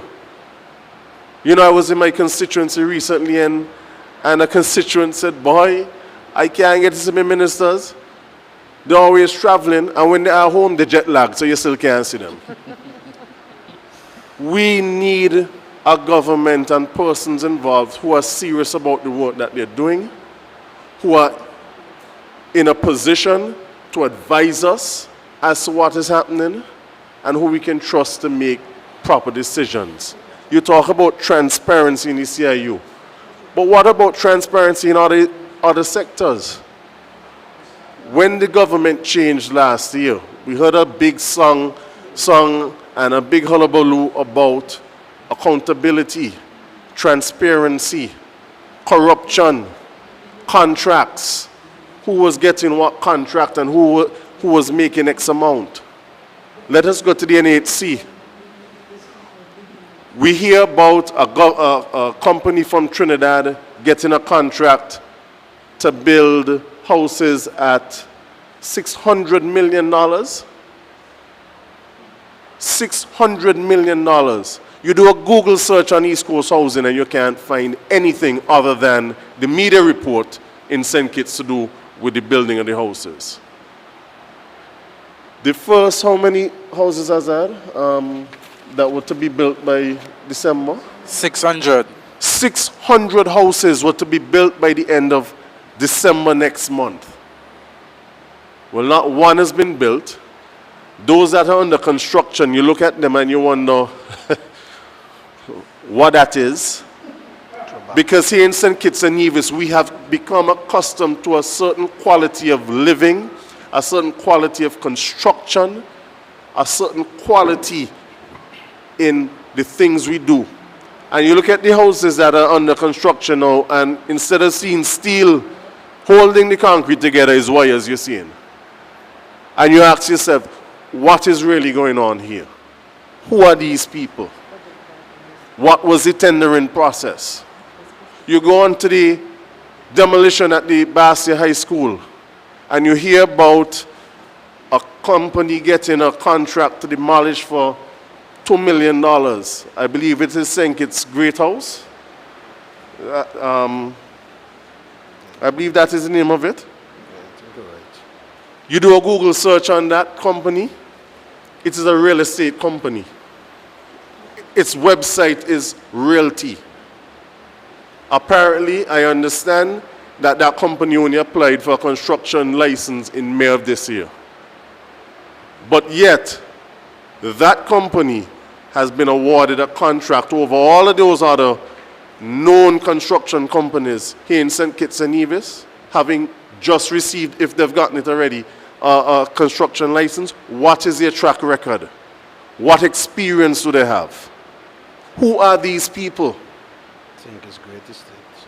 St. Kitts Great Estates.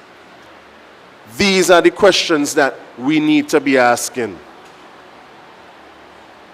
And so, this question about transparency, yeah, we want to know. We want to know from the AG, we want to know from the Prime Minister, what is the position on transparency that you rode into government on? Because we left the Team Unity administration because of that lack of transparency. And we will hold this Labour government to the same standard and demand the same level of transparency. And that is why we're here talking about it today. Because what was wrong then can't be right now. I don't care who is the Prime Minister and who was in government. We stand for transparency. When you listen to Sean's presentations earlier, he spoke about the water issue. He spoke about BEAD, a well-known, reputable company in that field. We spoke about the Basseterre High School and the particular reason why we use Innotech. because they have a track record when it came in particular to specializing in waste management. You go to Barbados and you see all of the different projects in Barbados and Trinidad and elsewhere. That is the type of tendering, that is the kind of work, the quality of work that you got from PAM ministers. That is the level that we demand for the people of this country. And we are saying that the current Labour government, I know we are close to meeting that. Yes, I want to add something else. Because as I sat here and I began thinking further about the question, what came to me is old wine in your bottle. When I was in opposition, and some of us may forget, you had what you called SIDF.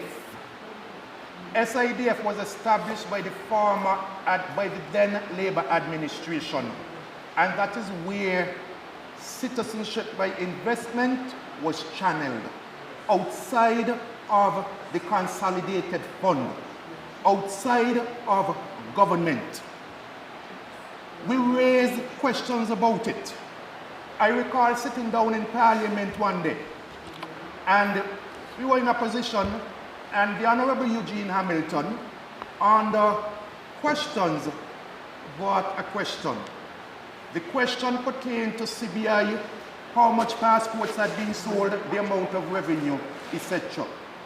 The then Prime Minister, the Right Honorable Dr. Denzel L. Douglas, said, SIDF isn't part of the government. And so if you need to know the answer, go and ask SIDF. And so the information was never given. When we got into government, we said this situation cannot continue. The passports, the revenues from investment in passports must come into the consolidated fund where you have more accountability and greater transparency. And we did exactly that. We brought SIDF to an end so that if persons need answers, they can get the answers directly from the government, and in particular the ministers of government. So no one will say to you, go to SIDF to get the information, and you can't get the information. We changed it. All wine in your bottle. Because here we go again, a Labour Party administration, and you're being told the very same thing, even though it's now on the government. I don't have the information to provide you with, but to see you if you want that particular information. But it's not just SIU that we see that happening with. Under this administration, we see a repeat of the past. I said earlier, we recorded our 25th homicide last evening.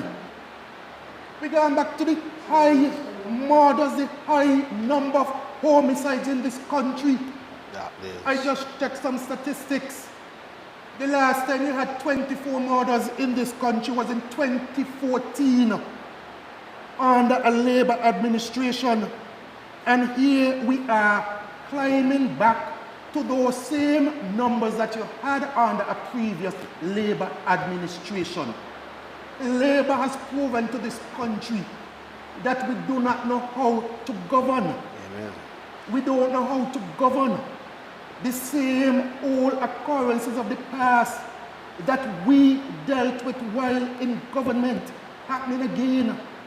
The same hardship the persons experienced back then when the IMF had to come in, civil servants couldn't get increases, etc.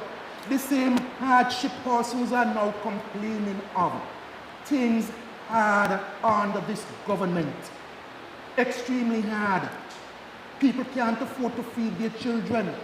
Well, I'm here, lady messaging me and telling me how much money she makes per month. Everything that she has to pay. Ends cannot meet.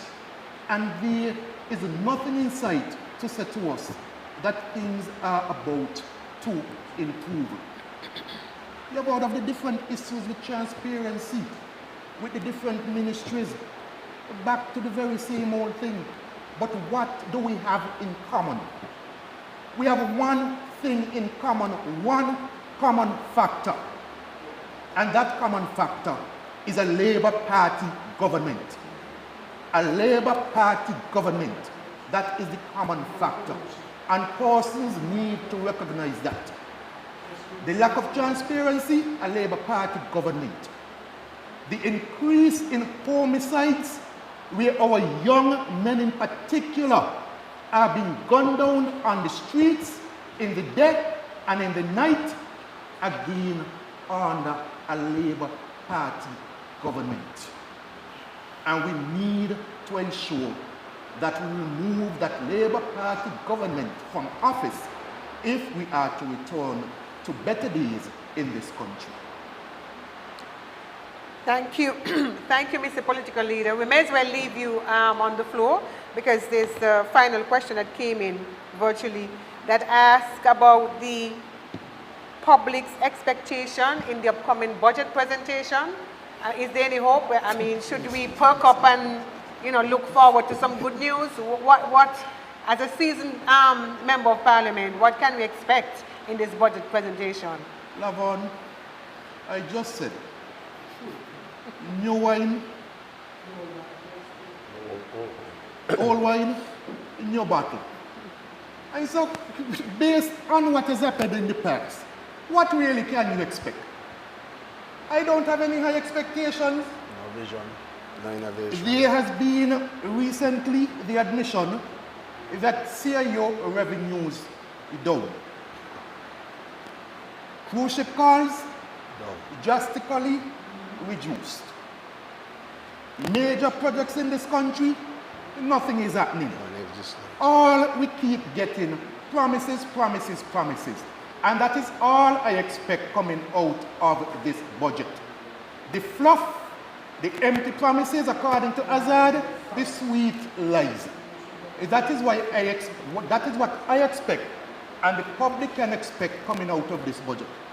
600 homes to be built, we at the end of the year, not a single home to show. And so you're going to be told that come next year, perhaps you will get 1,200. Because I said 600 a year, so you're already behind. So maybe you would get 1,200. That is what they're going to tell you for next year. VAT was supposed to be reduced to 13%. I don't expect anything to be done relative to that. Because if revenues are down from CBI, where will they get that cushion to be able to reduce the VAT to 13% that they promised perhaps within the first 6 months? Minimum wage increase, they probably might come with something on that. You might get something on that. I might, because they have been promising it. But I bet you that it's not going to be the $500 that they promised to the people of the Federation of St. Kitts and Nevis. I am willing to bet anyone that it will not be that $500. So you're going to get more sweet lies, more empty promises. You're going to hear about the hospital project that was supposed to start this year. You're going to hear about the Basseterre High School project that was supposed to start this year. They had the solution to every single issue in this country. Nothing delivered. You're going to hear that we're going to reduce the number of homicides in this country. We're going to introduce this program. We're going to introduce that program. And what will you get instead? Still an increase in the number of homicides. The government is clueless. Totally, totally clueless. And rather than settling down in the country and addressing the needs of the people of the country, they continue to do the globe trotting. Almost every week a minister is here, there, and everywhere. And when you look at what is happening in the country, nothing is happening. And perhaps it is that they're feeling the squeeze too. Maybe they're trying to escape the realities of what is happening in the country. But they don't have to do that to escape the realities of what is happening in the country. All they need to do, move aside and let capable persons with the leadership skills take us back to the days when the country was moving forward and upward, when persons were able to say that this country is moving forward, when international and regional institutions were able to say that St. Kitts is doing the best amongst all of the countries within the region. When last year heard that statement being made, can't hear it anymore. And again I said, what you have in common now with then, one common factor, a Labour Party administration, which has clearly shown that it doesn't have the ability to move this country forward. Thank you. Thank you. In the interest of time, I'll allow for one more question from the media. So I guess you can have a bet with who would take it. And then each of the panelists would give maybe 30 seconds wrap. You mentioned this about tourism. I want to discuss with you with regards to the level of investment that's right now in relation to local investment in tourism and as well as foreign investment in tourism. Mr. Bart, could you repeat the question and speak a little louder, please? Okay. I'm talking about the level of investment in tourism, both on the loan front as well as from all investors. Do you see any increase in quantitative investment in tourism, or do you see a stagnation? What's your views? Okay, so for the benefit of those who are listening who still may not have heard him clearly, let me just repeat the question. He's asking about the level of investment in tourism, both locally as well as, I guess, foreign investments. I'll answer your question by saying this. Each and every time the Minister of Tourism speaks about tourism, we increase airlift, we increase airlift, we increase airlift, we increase airlift, we increase airlift. Have you heard the Minister saying anything about any other tourism project, whether funded by locals or international or regional investors? Absolutely not one project is being mentioned by the Minister of Tourism. We have JetBlue coming, we have Caribbean Airlines coming, we have Inter-Caribbean coming, and that is the answer. When you speak about the reduction in the number of cruise ships, we have more airlift. And so the answer to every single thing is we have more airlift. We have more airlift.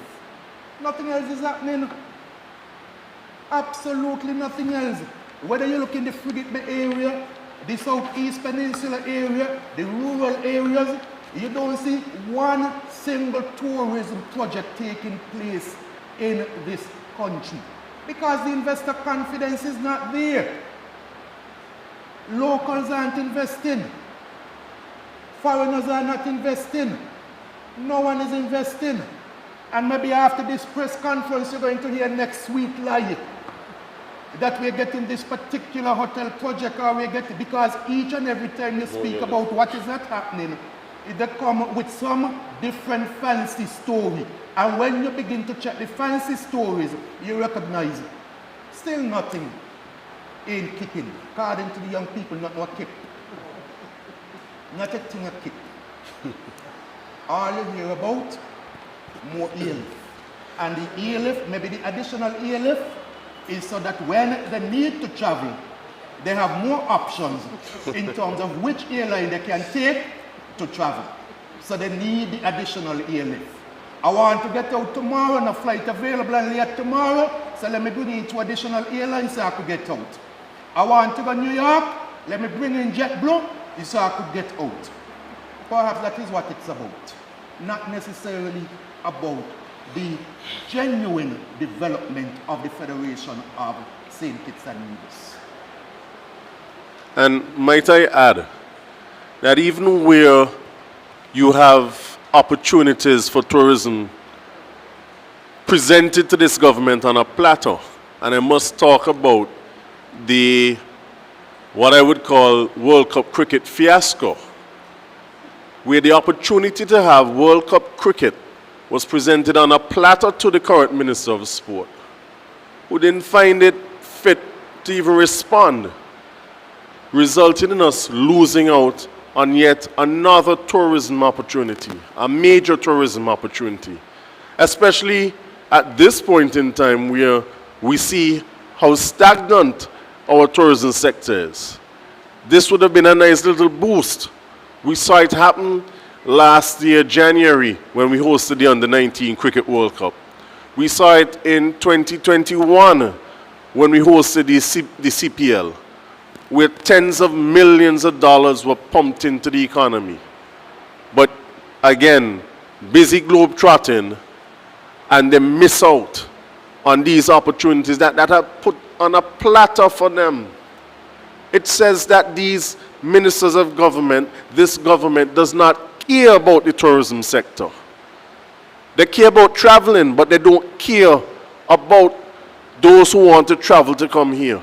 What are they going to do? How do they get here? How can we entice them to come here? We have not heard about one hotel project. We have not heard about one new investment. Nothing is happening. And so we go on and we go on, and the taxi drivers cry out and they hear nothing. The massage therapists on the beach, they cry out, they hear nothing. The restaurants and the bars, they just barely surviving to keep the doors open, but we hear nothing.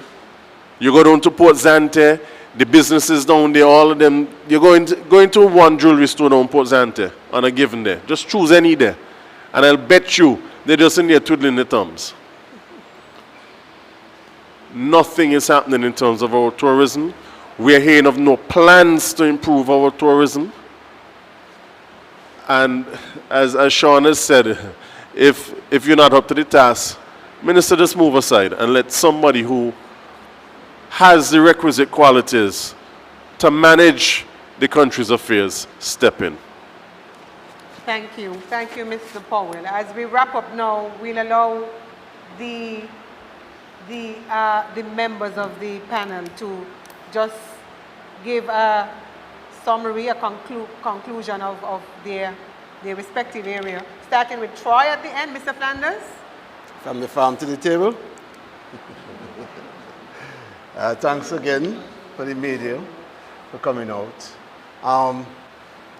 Listening to my colleagues, we should be honest with ourselves and realize that not one of the ministries are functioning properly. Because be it education, we have problem there. Be it health, problem. Tourism, problem. Agriculture, more problem. CBI, head hot. So when you think about it, is nothing happening at all in St. Kitts? We're stagnant. And that is the Labour Party for you. The Labour Party win election by slogans. And we, the voter, have to pay serious attention to the Labour Party. They never offer you nothing during election time but slogans and a feel-good attitude. Now, let's think about, as we speak about investment. The minister, the senior minister, the Minister of Foreign Affairs, he's a veteran, 30 plus years in Parliament. He was the Prime Minister before. He had all the contacts. How he cannot land one project in St. Kitts after a year and a half of going back into government? These are things we have to start to question. The senior minister, Honorable Denzel Douglas, yet to land one project in St. Kitts as the Minister of Foreign Affairs, he yet to bring back anything. As to the Minister of Public Works, the Calypsonian who claimed that he never finished a song. There's a situation in Harris's where you come over there and you scrape off the roads. So the residents of Harris's are asking me to tell you, please come finish the road that you started since early August. The potholes, the craters are getting wider and wider. So they're asking you, please come and finish the road for them. The farmers asked me to ask the public is it too much for them to ask for the same duties that the tourism industry are getting? Is it too much for the farming sector to ask for those duties? That's the question they asked me to ask the general public. So you could please tell the farmers if they are out of line, if that is too much for them, and so they could govern themselves accordingly. That's a question they asked me to. And in closing, I'd like to say thanks to my good people in constituency number 6. Once again, the Labour Party do what they do best. They neglect you. If you look around and you see in constituency number 6, you look at the people on the board. Constituency number 6 carry the water for Labour all the years. Look at the boards of directors and so. You could count them on one hand how much from constituency number 6. Because the Labour Party always take the people of constituency 6 for granted. So I'm appealing to them, start to vote for yourself. Think about yourself before you cast your vote. Because if you continue voting the way you are voting, you will always be treated the way that the Labour Party always treats you. Thank you. Thank you. Mr. Chairman, our party chairman will now do his wrap. Yes, and I want to continue to say that this government, this administration, the Labour administration, continue to show us, the people, that there is no vision, there is no direction, there is no accountability, no transparency.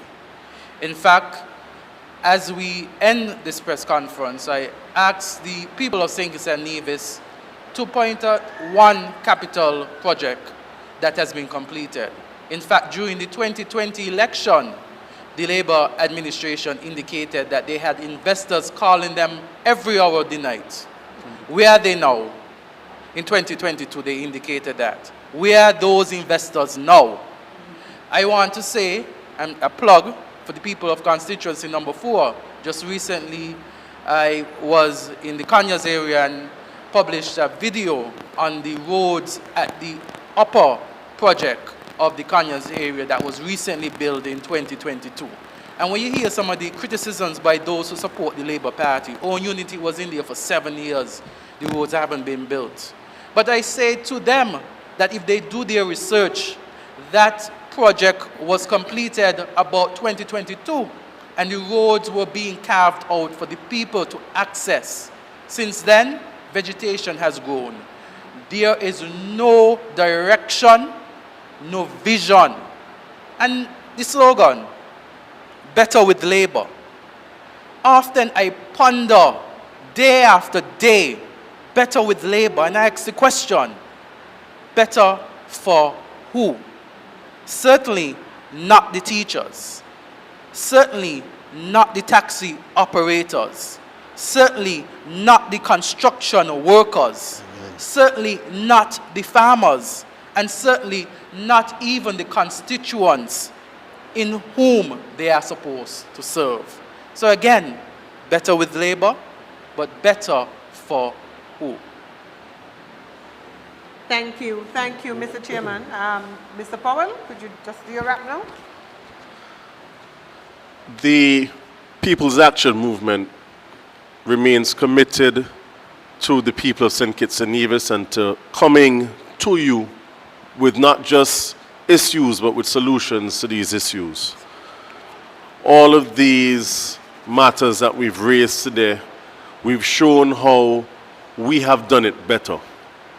We've shown that we have the foresight, the capacity to get things done in this country and to get it done properly. It appears as though we have a government that has come into office on a cloud of promises, promises that they just can't keep. Whether the promises are unrealistic or the government is simply inept and incapable of performing the functions of a real government. And it seems as though whenever the people cry out and people speak about the reality of how hard it is here in St. Kitts and Nevis, the government's response is to throw some money at you.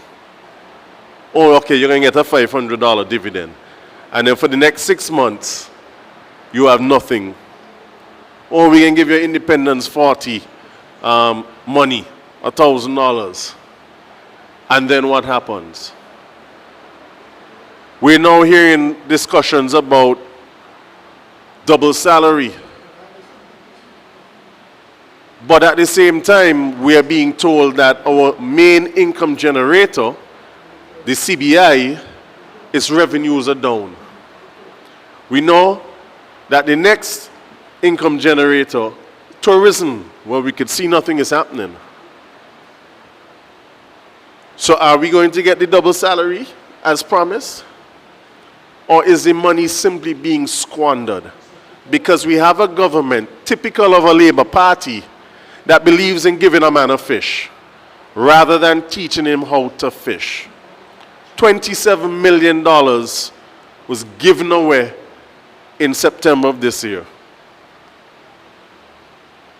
Every person registered for Social Security was eligible for $1,000, an independence gift. Now, how many of those people are really from St. Kitts? We speak about the merchants at Port Zante, we speak about persons at Central Bank, for example. How many of them are from St. Kitts and Nevis? We then think about the executives, those persons making $15,000, $16,000, $20,000, $25,000 a month. Do they really need $1,000? Why couldn't the government have said, look, let us draw a line and provide $1,000 if you want to give a gift to those who are really in need? And the rest of the money we invest in programs that will train those persons. Programs that will give you skills, that will give you opportunities maybe to open businesses or to capitalize existing businesses. So that you don't just have to wait for the government to give you a little $1,000 or $500 every now and again when they're under pressure. But rather to put you in a position where you can make $5,000 a month for yourselves. That is the difference in thinking between this Labour Party administration and what the People's Action Movement is presenting to the people of this country. CBI is down. Dividends are based on revenue. We can't guarantee that we're going to get this $500 in 6 months. What happens to you between December and the next time that a payment is due? Are you going to continue to starve? These are the questions that you must pose to your ministers and your government. These are the things that the People's Action Movement are concerned about. We talk about poor people. We don't look at people simply as poor people, so we have to do something for them. We look at them as persons that we need to empower to raise up out of the poverty, rather than giving you something and make you dependent on the government to keep you poor for the rest of your life. That is the difference between the Labour government and the People's Action Movement, and that is what we will continue to provide for the people of St. Kitts and Nevis. Ideas, thoughts, actions of upliftment and empowerment. And so we continue to come and share with you, and we will continue to do so. We look forward to sharing with you in the next quarterly press conference. Thank you. Thank you. Mr. Leader. As we close this press conference, I want to say to the government that the people of this country have real issues that they need solutions to. The issue of the high number of homicides in this country must be addressed. People are complaining about the number of potholes in the roads. That too must be addressed. Quite importantly, persons are complaining about the lack of opportunities, the cost of living in this country. I understand that recently none other than the Prime Minister made a statement. If you can't afford to buy Kellogg's, buy some other brand of Park Sunshine cornflakes. So the Prime Minister has recognized that things are hard in this country. People can't afford to buy Kellogg's. But the sad reality is that many also can't afford to buy Sunshine cornflakes. They don't have the money to buy the Sunshine cornflakes. And so what is he going to say to those persons? I can't afford the Kellogg's, I can't afford the Sunshine, and I can't afford to buy the other things that you're saying to me. Bread. Buy bread.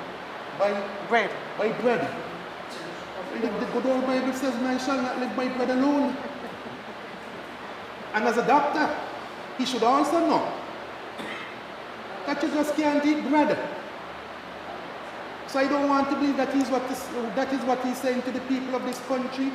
People are looking for meaningful solutions. What about the increase in the minimum wage to the $500 that you have promised? When is it going to be delivered? The many capital projects that you promised to the people of this country. You said jobs would be flourishing in this country. Young people out there cannot find jobs. Every day I encounter young persons who are saying, I'm looking for a job. I can't find a job because jobs are scarce in this country. Business people in this country are crying out. They're telling you how bad things are. Speak to the TDC, speak to the Hosfords. They're telling you things are bad. The economy is depressed. Things are getting worse. And there's no hope in this country. No hope. Jonel said it. It seems as if each time persons cry out, give them $500. Give them $1,000. I say I wouldn't doubt that come next month, give them some amount of money. I understand it's not going to be a double salary. Some say the intention is to pay $2,000. That is what I'm hearing. And so that appears to be the solution. Anytime persons pray, rather than bringing long-term, meaningful solutions, give them a little something. Keep them happy for 2 days, and that's it. I don't know how many of you looked at the ATM machines when the $1,000 was being paid in September. The same night the money was paid, the same night people lining up at the ATM machine because they're desperately in need of the money. Desperately in need of the money. I never see ATM lines so long yet. All over the country. Because things are hard in the country. Everybody gone to the ATM machine almost immediately to grab this $1,000 and it has finished. Because people are in debt. So it is circulating. People are in debt. They cannot afford to meet the basic requirements in this country. And so we need meaningful solutions. I am calling upon this government to settle down. You have been government for over 1 year. And you have nothing to show for the fact that you're in government for over 1 year. Don't take my word for it. Because I'm quite certain that the head rise of the people in this country, that things are hard, things are bad in the country, and they don't see any solution in sight. It is unfortunate because you promised the better. As to when the better will come, I don't know. I had a recent conversation with a stalwart of the Labour Party. The stalwart said to me, never before in his support of the Labour Party, he has heard so many persons crying out, and in particular, some of the senior members of the party who have supported the party over the years. The person said they are not listening to anyone. They are not taking advice from anyone. Things are bad in this country. Things are hard in this country. And they have absolutely no idea where these persons are taking the country. And he says so.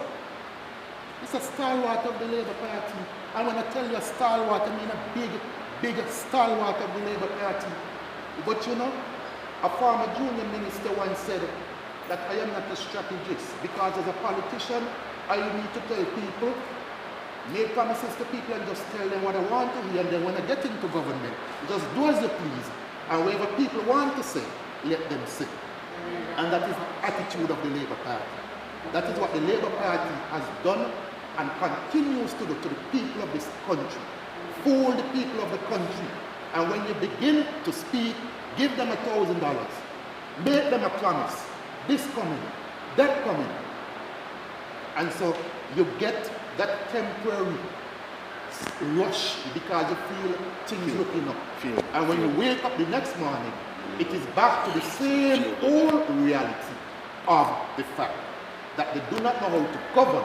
They are completely clueless. Thank you. Thank you very much, Mr. Leader.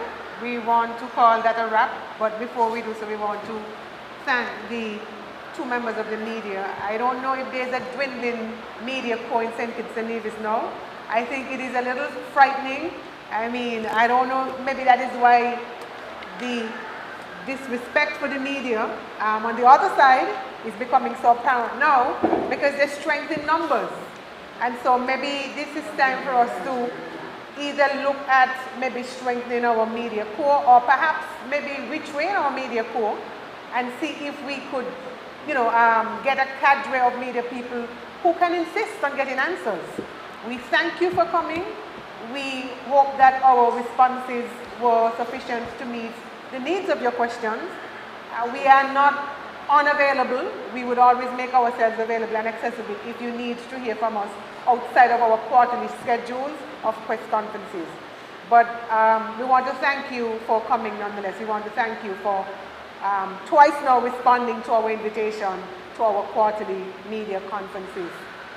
The Christmas and Carnival seasons are just days away. And since we won't see you again, we want to wish you early blessings and best wishes for those 2 seasons. Times are hard, but we saw our parents and grandparents made do in rough times. So we have to dig deep and hold the strain, as they used to say then, until we can bring relief to them when we as a party get back in governance. It won't be long from now, so we're just asking our people to hold strain and pray and dig in and hang in there. We would get past this and a change would come, a change must come, because it's hard for people to continue to endure this level of hardship. Thank you very much for following. Again, we apologize for the initial difficulties we had with our volume. We'll try to see if we could get a